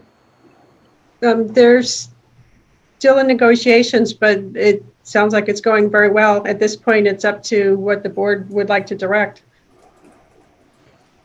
As far as, well, we wanted to go to Sudbury Valley Trust. I think that's what we all looked at as the best place for it to go. You mean conditionally approve it subject to Sudbury Valley Trust accepting it? Is that what you're asking us to do? The way I drafted it, I know Sudbury Valley Trust has gone through at least one round of markup of the applicant's draft CRs and made substantial revisions, all of which look good to me. The way I drafted the condition is that they need to finalize the CRs. They need to be substantially in accordance with the ones that have been provided to the planning board, subject to final review and approval by town council, and any additional changes that might need to get made as those CRs are getting approved by the state. You know, we might get comments from the state, so we need to be able to respond to those. But long story short, I think they generally look good, but we town council have not signed off on them finally yet, and we need to preserve the right to make some revisions responsive to the state. And we have that in there that you have final right of approval of it. Yep. Okay. Anna, are you good with that? Well, so here's where I come out on this. Okay, we saw testimony, if you will, in our hearing, especially pretty fervent comments from folks who live and breathe conservation. And I would just like to point out the comments made by Mr. Don McIver on May 7th, in which he said, there is no agreement yet on who is going to hold the CR. When the board signs off conditionally, there is no incentive to complete anything. So that really has stuck with me for the last 2 months, in the sense that I don't want to screw the town simply because we were in a rush to get this done. Well, I want to make sure that we do this well, so that we have a surety that we know what's actually happening. And if we're still in negotiate, or not we, but if Sudbury Valley is still reviewing and negotiating, that tells me that this isn't complete. So that's my comment. Well, so the language under 2 is not sufficient for you? Where they reference restriction running to the benefit of the Sudbury Valley trustees? They can't do anything till the conservation restrictions are in place before they can do anything with the land. So they have to get it done, and they have to come back to us, and we have to send it to Chris, and Chris has to sign it. Nothing's going to happen until those are done. And Go ahead, Chris. I just point out, and the board can make up its mind as to whether this, works well enough or not. But what we're looking at on page 5 is just the factual finding describing what's going to happen to the property. That should be looked at sort of in tandem with a condition that comes later on in the decision. Right. It says they can't get you, the planning board, to endorse the plans that they'll need to record showing these lots. That's the recordable version of the definitive subdivision plan. They don't get that until the CRs are not only final, but have been approved by the state. So that's a pretty significant piece of leverage to have them pursue this, approval at the state very, very, very quickly, because they're going to want to get that plan on record in order to start building and conveying. Okay, are you good? They can't do anything till the conservation restrictions are done and recorded. As the decision is drafted, that is correct. Okay. Good. Anything else, Anna? Well, I'd like to hear from our other 2 members to see if they have any comments. Well, on I'm this. asking you if you have any questions. I'll ask Jeff and. Well, I'm sorry, Mr. Chair. So I would say that at this point, the language itself, I don't have any problem with it. Like, okay. I pointed to what it was that, I would be concerned about. And I second those concerns, but I think, Chris, you've answered that. So Yeah, I think we're good. If town council, they can't do anything, and we don't sign it until it's to our satisfaction, and that's going to happen further down the road. Chris is absolutely right. We're giving you the roadmap of how this is going to go. This is our decision based on the conservation restrictions are going to be there. They're going to work it out between the 2 of them. They don't get any. We don't sign the plans until they're done, and it has to go through Chris, and it has to go through the state. No matter, we're fine. We're just going down the road. We've had 18 months. It's time to put all the ducks in a row and finish this project off. Right, Chris? I think that's right. They can't do anything until you're done. That's right. Okay. I'm trying to waylay your concerns, Anna. Oh, wait, Chris, this isn't Chris's first rodeo. He's done this once or Well, twice. and I understand that. All right. This is my second rodeo, so, Okay. Jerry, do you have any concerns? No. Okay. No, absolutely. Yep. Jeff? I'm not voting. Oh, that's right. I forgot. This is All a right. really thorough. All right. Oh, that's true. All right. So Oh, now that's right. I forgot. My That- apologies. I forgot. Yes. You're Okay. part of the team now, Jeff, so I'm I just gathering info. erroneously. Okay. So then we get to page 7. The inclusionary housing, the money that they're going to pay us, $385,000 in lieu of any affordable units. And may I digress for just a second? So that's 385,000 for 2 affordable units, right? Correct. 2 affordable units. Okay. All right. Okay. It's in the decision that way. Okay. Okay. Anything else on page 7? All the rest of the stuff is pretty much boilerplate, site plan review, design requirements, adequate. All of this stuff has been met. Adequate. We're going to have a parking area for the open space conditions.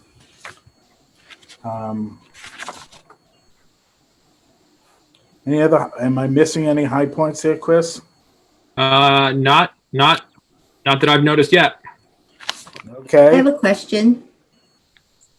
Okay, Anna? On page 8, number 8 and 9 are new additions from the previous draft that I saw. And under number 9, where it says walking trails on open space parcel A for use by the general public may be laid out, maintained, and marked with appropriate language signage by the town of Littleton and or the holder of the conservation restriction to be recorded.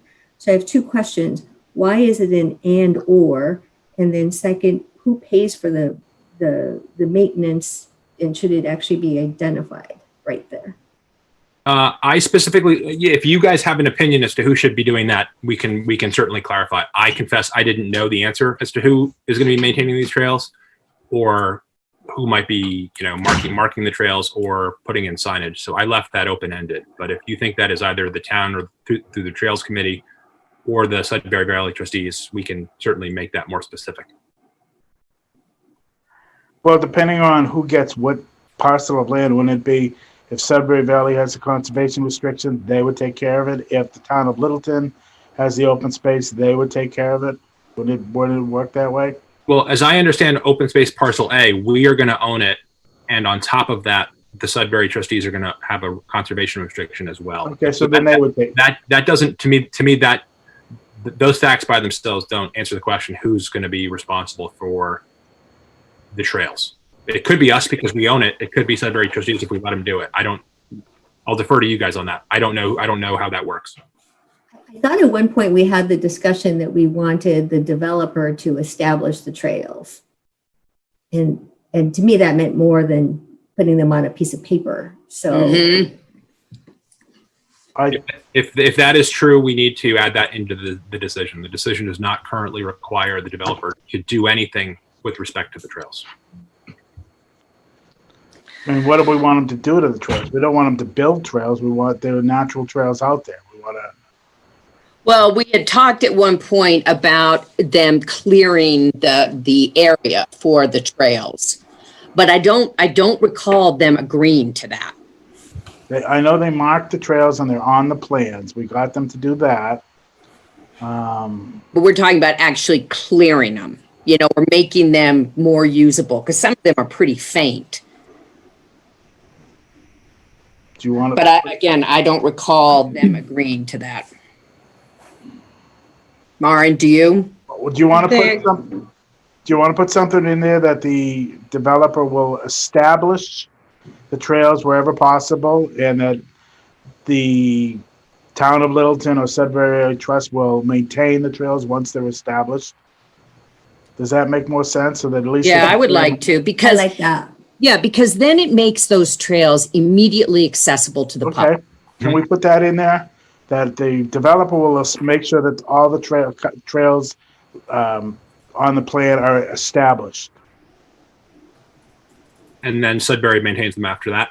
And Sudbury or the town of Littleton. If you're going to do that, can you just say established in conjunction with what's the Littleton Trail Committee? Because typically they're the ones that site and maintain those. Right. Okay. Yeah. I'll make them do it in consultation with the Trails Committee. Perfect. And Chris, could we change the word from may to shall or will? Because may means they don't have to do it, right? Yep, I can do that. Okay. Thank you. And the other one you mentioned, Anna, was number 8. That I added in just sort of as a belt and suspenders measure, that Yeah. we require later on that they restrict the open space in a conservation restriction. I just say it again here, that those parcels are going to be remain open in perpetuity as a Yes, permit. I love it. I really like that one. Thank you. Thanks. So we can enforce that as a permit condition, and Sudbury trustees can enforce it as a conservation restriction agreement as well. Sort of two layers. Okay, that's fine. What else? So we're all right. So we're past date.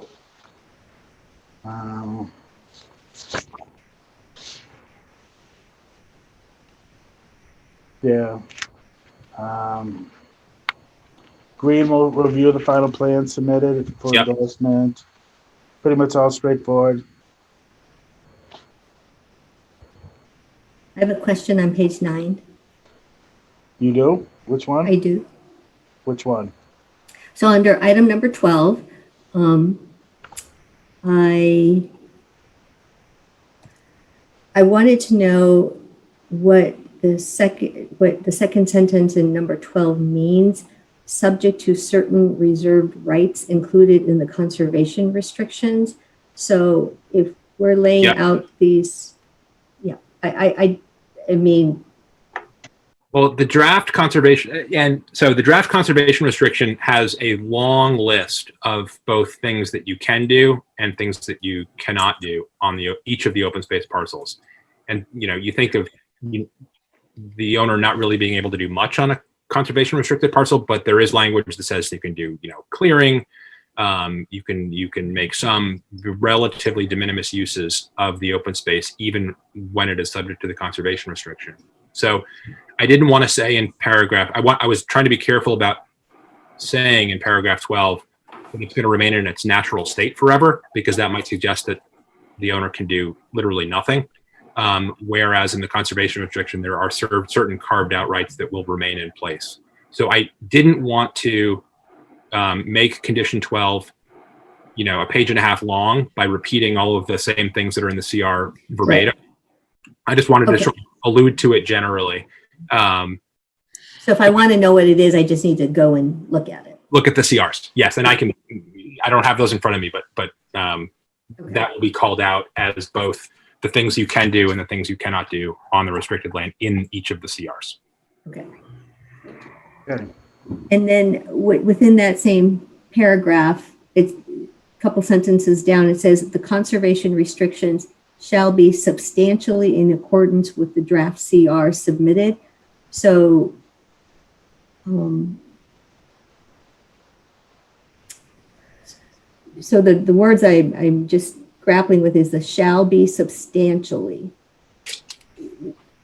I know those are legal terms probably, but what does it mean? So I wanted to make clear in condition 12 that even though the CRs are not final, they have been the subject of extensive discussion in front of the planning board, and they have been submitted to and reviewed by at least Maren, myself, the Sudbury Valley trustees, and the board. So they're not done yet, but they have been reviewed. The planning board does have them in its file on this hearing. They will require some additional work. I think both some tweaks from me and maybe some additional changes to respond to comments from the Secretary of Environmental Affairs as it goes through the state process. So I just wanted to make clear that the planning board does have on file draft conservation restrictions that are reasonably close to final. And any departures from those that we've looked at already are going to be responsive to either my comments or comments from the state as it's getting state approval. Okay, thank you for explaining. Under 14, I know that Can I just jump in with one? I noted something as we were talking, which is that I think I want to add in condition 12, just that the CRs will be recorded at the latest around the time that they record the definitive subdivision plan. So the condition 12 currently says that they're going to get approval from the state, but I just want to add in, for my own part, a sentence that says that they will also be recorded with the definitive subdivision plans. So, okay, that's terrific. Great. Anna, what was your next one?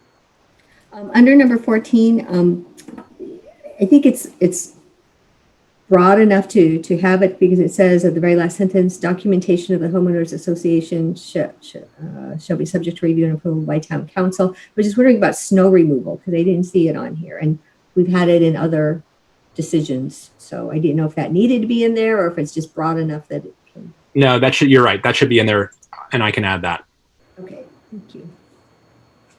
To the private ways. If it's a public way, the town will take over snow removal. But if it be the private driveways, they're going to be the homeowner's responsibility. Yeah. Well, we do intend to take the road, right? I believe we do, yeah. Being built to subdivision standards, I would assume we were going to take the common drive, the road going in. The driveways won't be plowed, but the road will. And does it get? I mean, as it's completed, that's when it's taken in by the town, right, under a town vote. Yeah, After completion, yeah. absolutely. Yep. Then it's a town's issue. Snow removal for this development? What? You need snow removal for this development? You're going to need it for the private ways. You probably should put something in there, Chris, that says all private driveways will. Maybe the better term. Yep. Okay. Cool. Okay. Anything else, Anna? We're on a roll. That's it?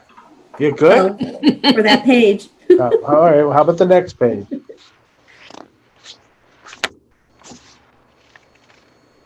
And we got the 385,000 in there again.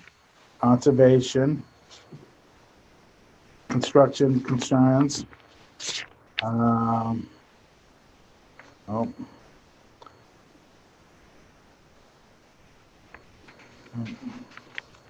Releasing of the money, we're not worried about that. That's the process we go through. I think we're pretty much to the end of it. Anybody else have any more questions about this? Well, number 42 is similar to what we were just talking about with the trails. So I think That's a good point. I think 42 and the one we were looking at previously are probably one condition, and I will combine them into the earlier condition and capture what's in both. Okay. We don't want too much redundancy. Are you getting paid by the pound, Chris? he gets paid by the condition. Come on. Yeah. A heck of a letter, I'll tell you that. Yeah. And where are we on the scenic road? Because that's Okay. That's on the other email, right? Yep. So I saw your scenic road approval, Maren. The stones, the trees, turning the driveway in, pretty much what we always do. Anybody have any issues with the scenic roadway? It's pretty benign. I hope not.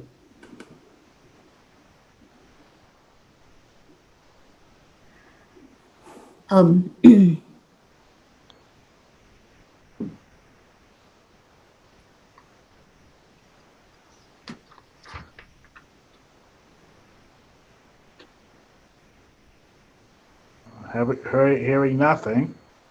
So it's framed, the second condition is framed as a question to the board. If you want to start to consider replacement of the trees removed, either replacement in kind or a cash donation to shade tree. Lisa, you're on mute. Sorry, got little kids running up and down. I like the idea of doing that. Of what, the money or the trees? Both. Well, either or, because I mean, there may be times when the trees that people want to remove, we don't really care whether or not they're replaced. Not we, but the shade tree committee. So maybe then it'd be better just to take the money and allocate it to some area where we would like some trees to be planted. I don't care either way. If you want to put it in that either replace the trees or give us money in lieu of it, I'm fine with that. Jerry? Well, who would you give the money to? Well, To the shade tree. We have a shade tree commission. Yeah, I would recommend that it go to a town shade tree fund. So, because You know, it could be used in the Littleton Common. I mean, there's a lot of They plant all areas. the trees that are. So we have a fund for that? Common. We have a fund, or do we need to establish a fund? No, it exists. Oh, it exists. Cool. Yeah, put it in. In fact, this year the town budgeted $5,000 for it. So Now we'll get a Which little. is like one tree. yeah. From Cattell does. That's not fair. So, may I ask a One question? tree. Palm trees. Let's make them put palm trees in. Make it All like right, Florida. we can do it. We can do it either way. That's fine. If you want to, in lieu of replacing the trees, put in a monetary fund to the town. Okay, we good with that? Yeah. Okay. Anything else? Are we missing anything, Chris? I don't think so. I think we should review the density plan. Just Think kidding. we should what? I have a question. There's a surprise. What would you like to ask? So the yellow highlights on this document, are we designating how many public trees? Or is that? It would be counting the number that is shown on the plans. Okay. Right. And is that part of this document, Martin? I'm sorry.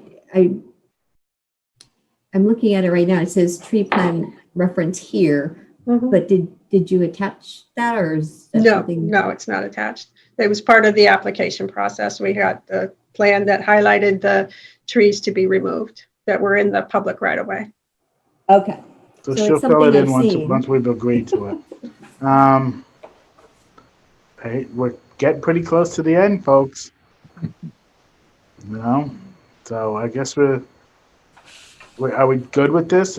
Chris has done a great job to memorialize our 18 months of hard work on this. We have the Marn did all the drafting. I just added a couple conditions in at the end.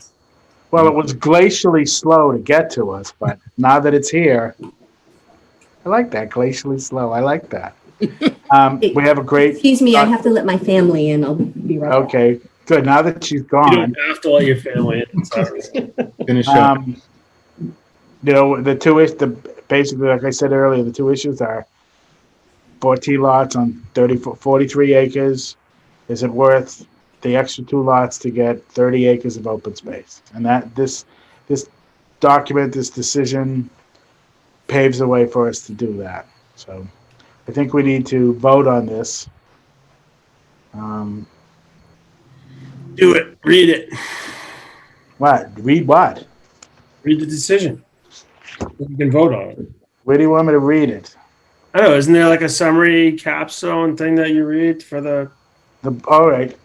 What's the procedure for reading 17 pages of decision? I can read the bottom. You don't. The board voted Healy Corner definitive subdivision in accordance. I'll entertain a motion for the board to approve the Healy Corner open space subdivision in accordance with Mass General Law, Chapter 41, Section 810, and the Code of the Town of Littleton, Chapter 249, Subdivision of Land Regulations, Special Permit for Open Space Development in accordance with the Code of the Town of Littleton, Chapter 173, Zoning, Article, help me out with this one, 19? 29. Yep.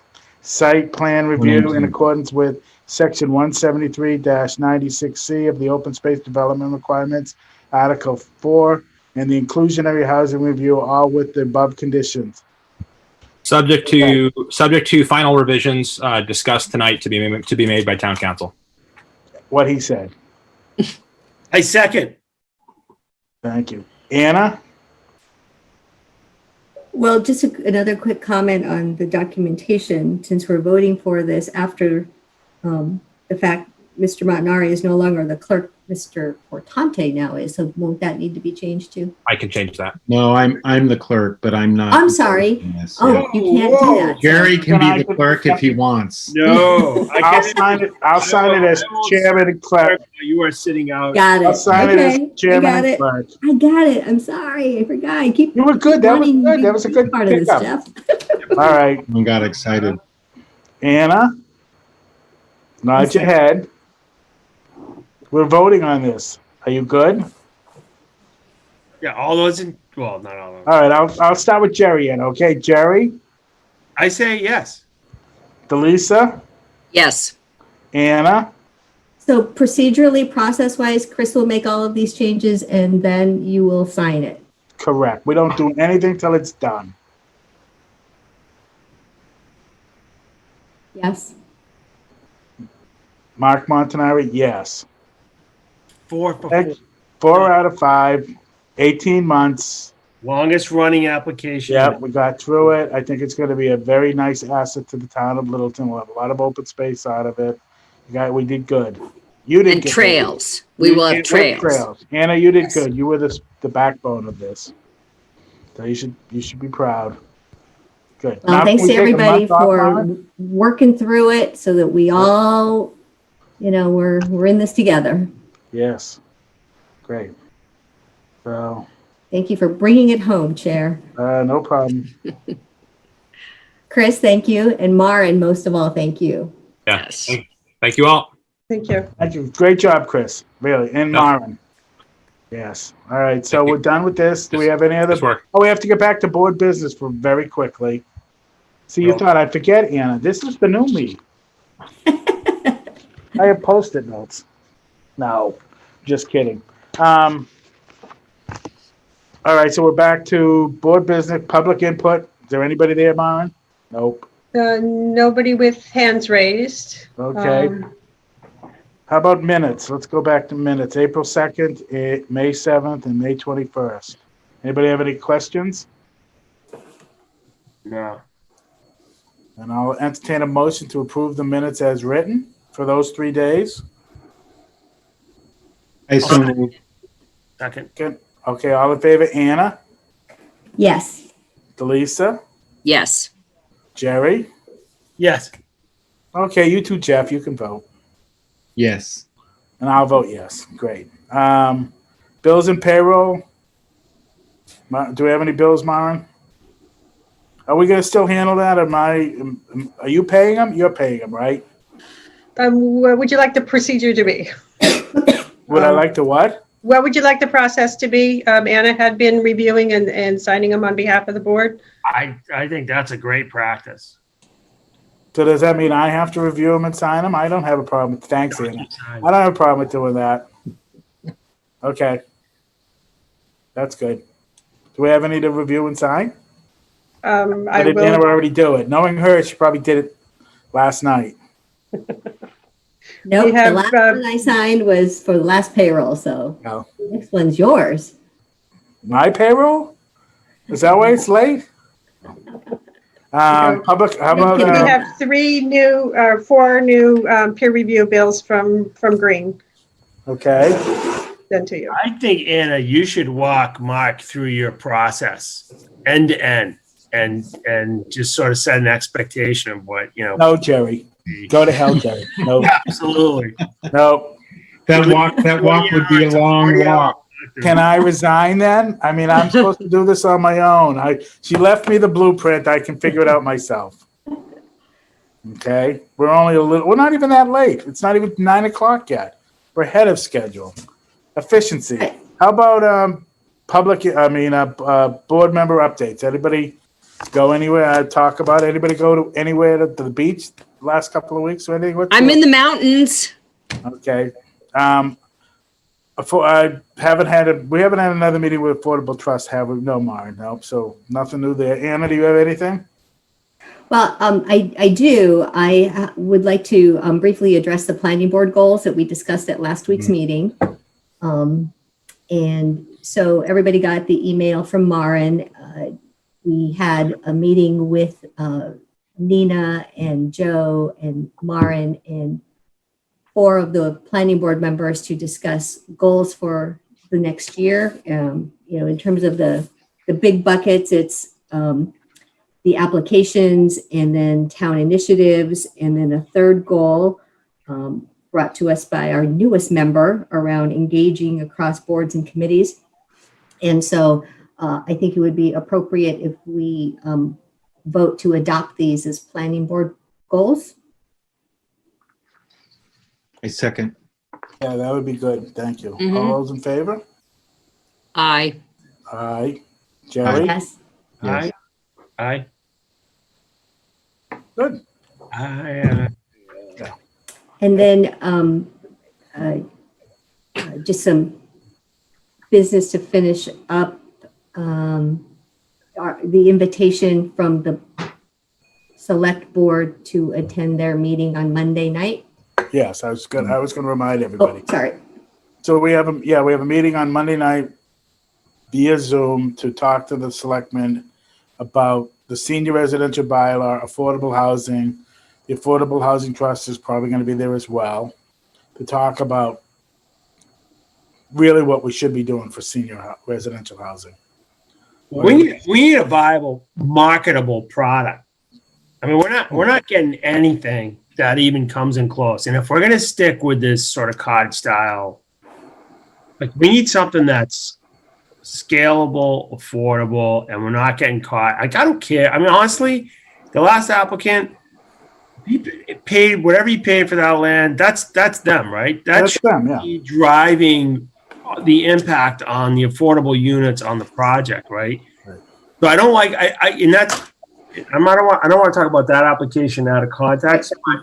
But I just, in general, for the bylaw, right? If he's saying, if the product's supposed to be saying, listen, it's where we want to drive affordable inventory, then we kind of need to figure out like what is the sweet spot where you're getting density, and we may have to bring in more density than what we thought about just to get the price down. Right. We may also have to look at town-owned property or having the town, But wait a second. Time out. We did give them a bigger density. This is the first project that's got apartments in it. They're garden-style apartments. Would you pay for it? Got a price point that's Okay, 5% guys. for Cooper Farm. That's crazy. That's Okay, that's guys. exactly the point. $450 for a garden-style apartment? That's ridiculous. That's what Yeah, I'm saying. we really shouldn't talk about this. Yeah, guys, we can't. We can talk about it Monday night. But my point is, I'm just saying, like when we go in for this discussion, there's got to be some structure on this. Like, where are we going, and what kind of research are we bringing? Like, let's make some data-driven decisions, and like at least get some market horsepower behind us. Because right now, I feel like we're just. We need to talk about what to do to overhaul our bylaw. Yeah, but where do you need to be? We need a sliding scale that has more units for a lower price if you want a higher density, something like that. I know, but like if you look at the TDR work, I mean, he calculated the NOI for basically a flip property situation, right? He made the calculation. Maybe we should be leveraging analytics like that to help us design the senior bylaw and affordable housing for that. Well, let's have this discussion. We already have a model that can do it. But let's have this discussion with the selectmen on Monday night. That's the place. The select board. Select kids. All right. When is this agenda? Does anyone know what time? Yeah, 7:30. 7:30 Monday night. You can zoom in. Yeah, I'll send you that link next. Yes, thanks. Okay, Anna. Yes, you have your hand up. I see you. Just real quick, Jerry, how's the TDR survey going? No idea. I haven't looked at it. Okay. On that note, anybody else? Are we good? There was a groundbreaking for the library today. There was tree cutting last week. So yeah, they had the shovels and the whole thing. Oh, good, cool. Yeah, and they had a lot of people. Maren, do you have anything to add? Nope. Good day, good week for you. Market when that opens. All right, Anna. One last question. This is it. Okay, this is it. So tomorrow morning, I get the opportunity to sit down with Maren and Nina to do Maren's performance review. And so I think it's going to be great. And yeah, that's all I want to comment. That's it? When's the statue coming? Never mind. Anyway. Did you say you like doing performance reviews? What? What was the question? Anna just sounded like she says she likes doing performance reviews. No, I'm just simply saying that, Oh, she said Maren's. Anybody has any commentary, let me know so I can pass it along tomorrow. Anyway. Okay, so anything else? Can we, I'll get back to our COVID-free lives for another month or so. And I'll regroup. Anybody that can on Monday night, we'll all have a little discussion with the selectmen. Okay, Everybody good? sounds good. Thank Yep. you all. Thank you, Mr. Chair. Congratulations again, Mark and Anna. And Jeff. Yes. Hey, remember, job. don't forget, bring us back a package from Denver, Yeah. Yeah. All right, we'll be in touch. Thank you. Stay All safe, right. everybody. Bye. I'll be in touch tomorrow morning. All right? All Thank right. you. Do we Talk to have you to later. vote to close Good the night. meeting or not? Thank you. Oh, yeah, we vote to I'll close the try to meeting. get sort of close to the top of the bar that Anna left. And I might have to climb under it, but I'll do the best I can. Jeff, we'll both vote, and Mark can vote to close the meeting, right? Okay. I Yes. make a motion, we close the meeting. Yes. Anybody want to vote it? Second. Yes. All in Yes. favor? Aye. Yes. Gary already Okay, left. aye. Thank Aye. you. Anna, you want to Bye. vote, Myron? You can vote.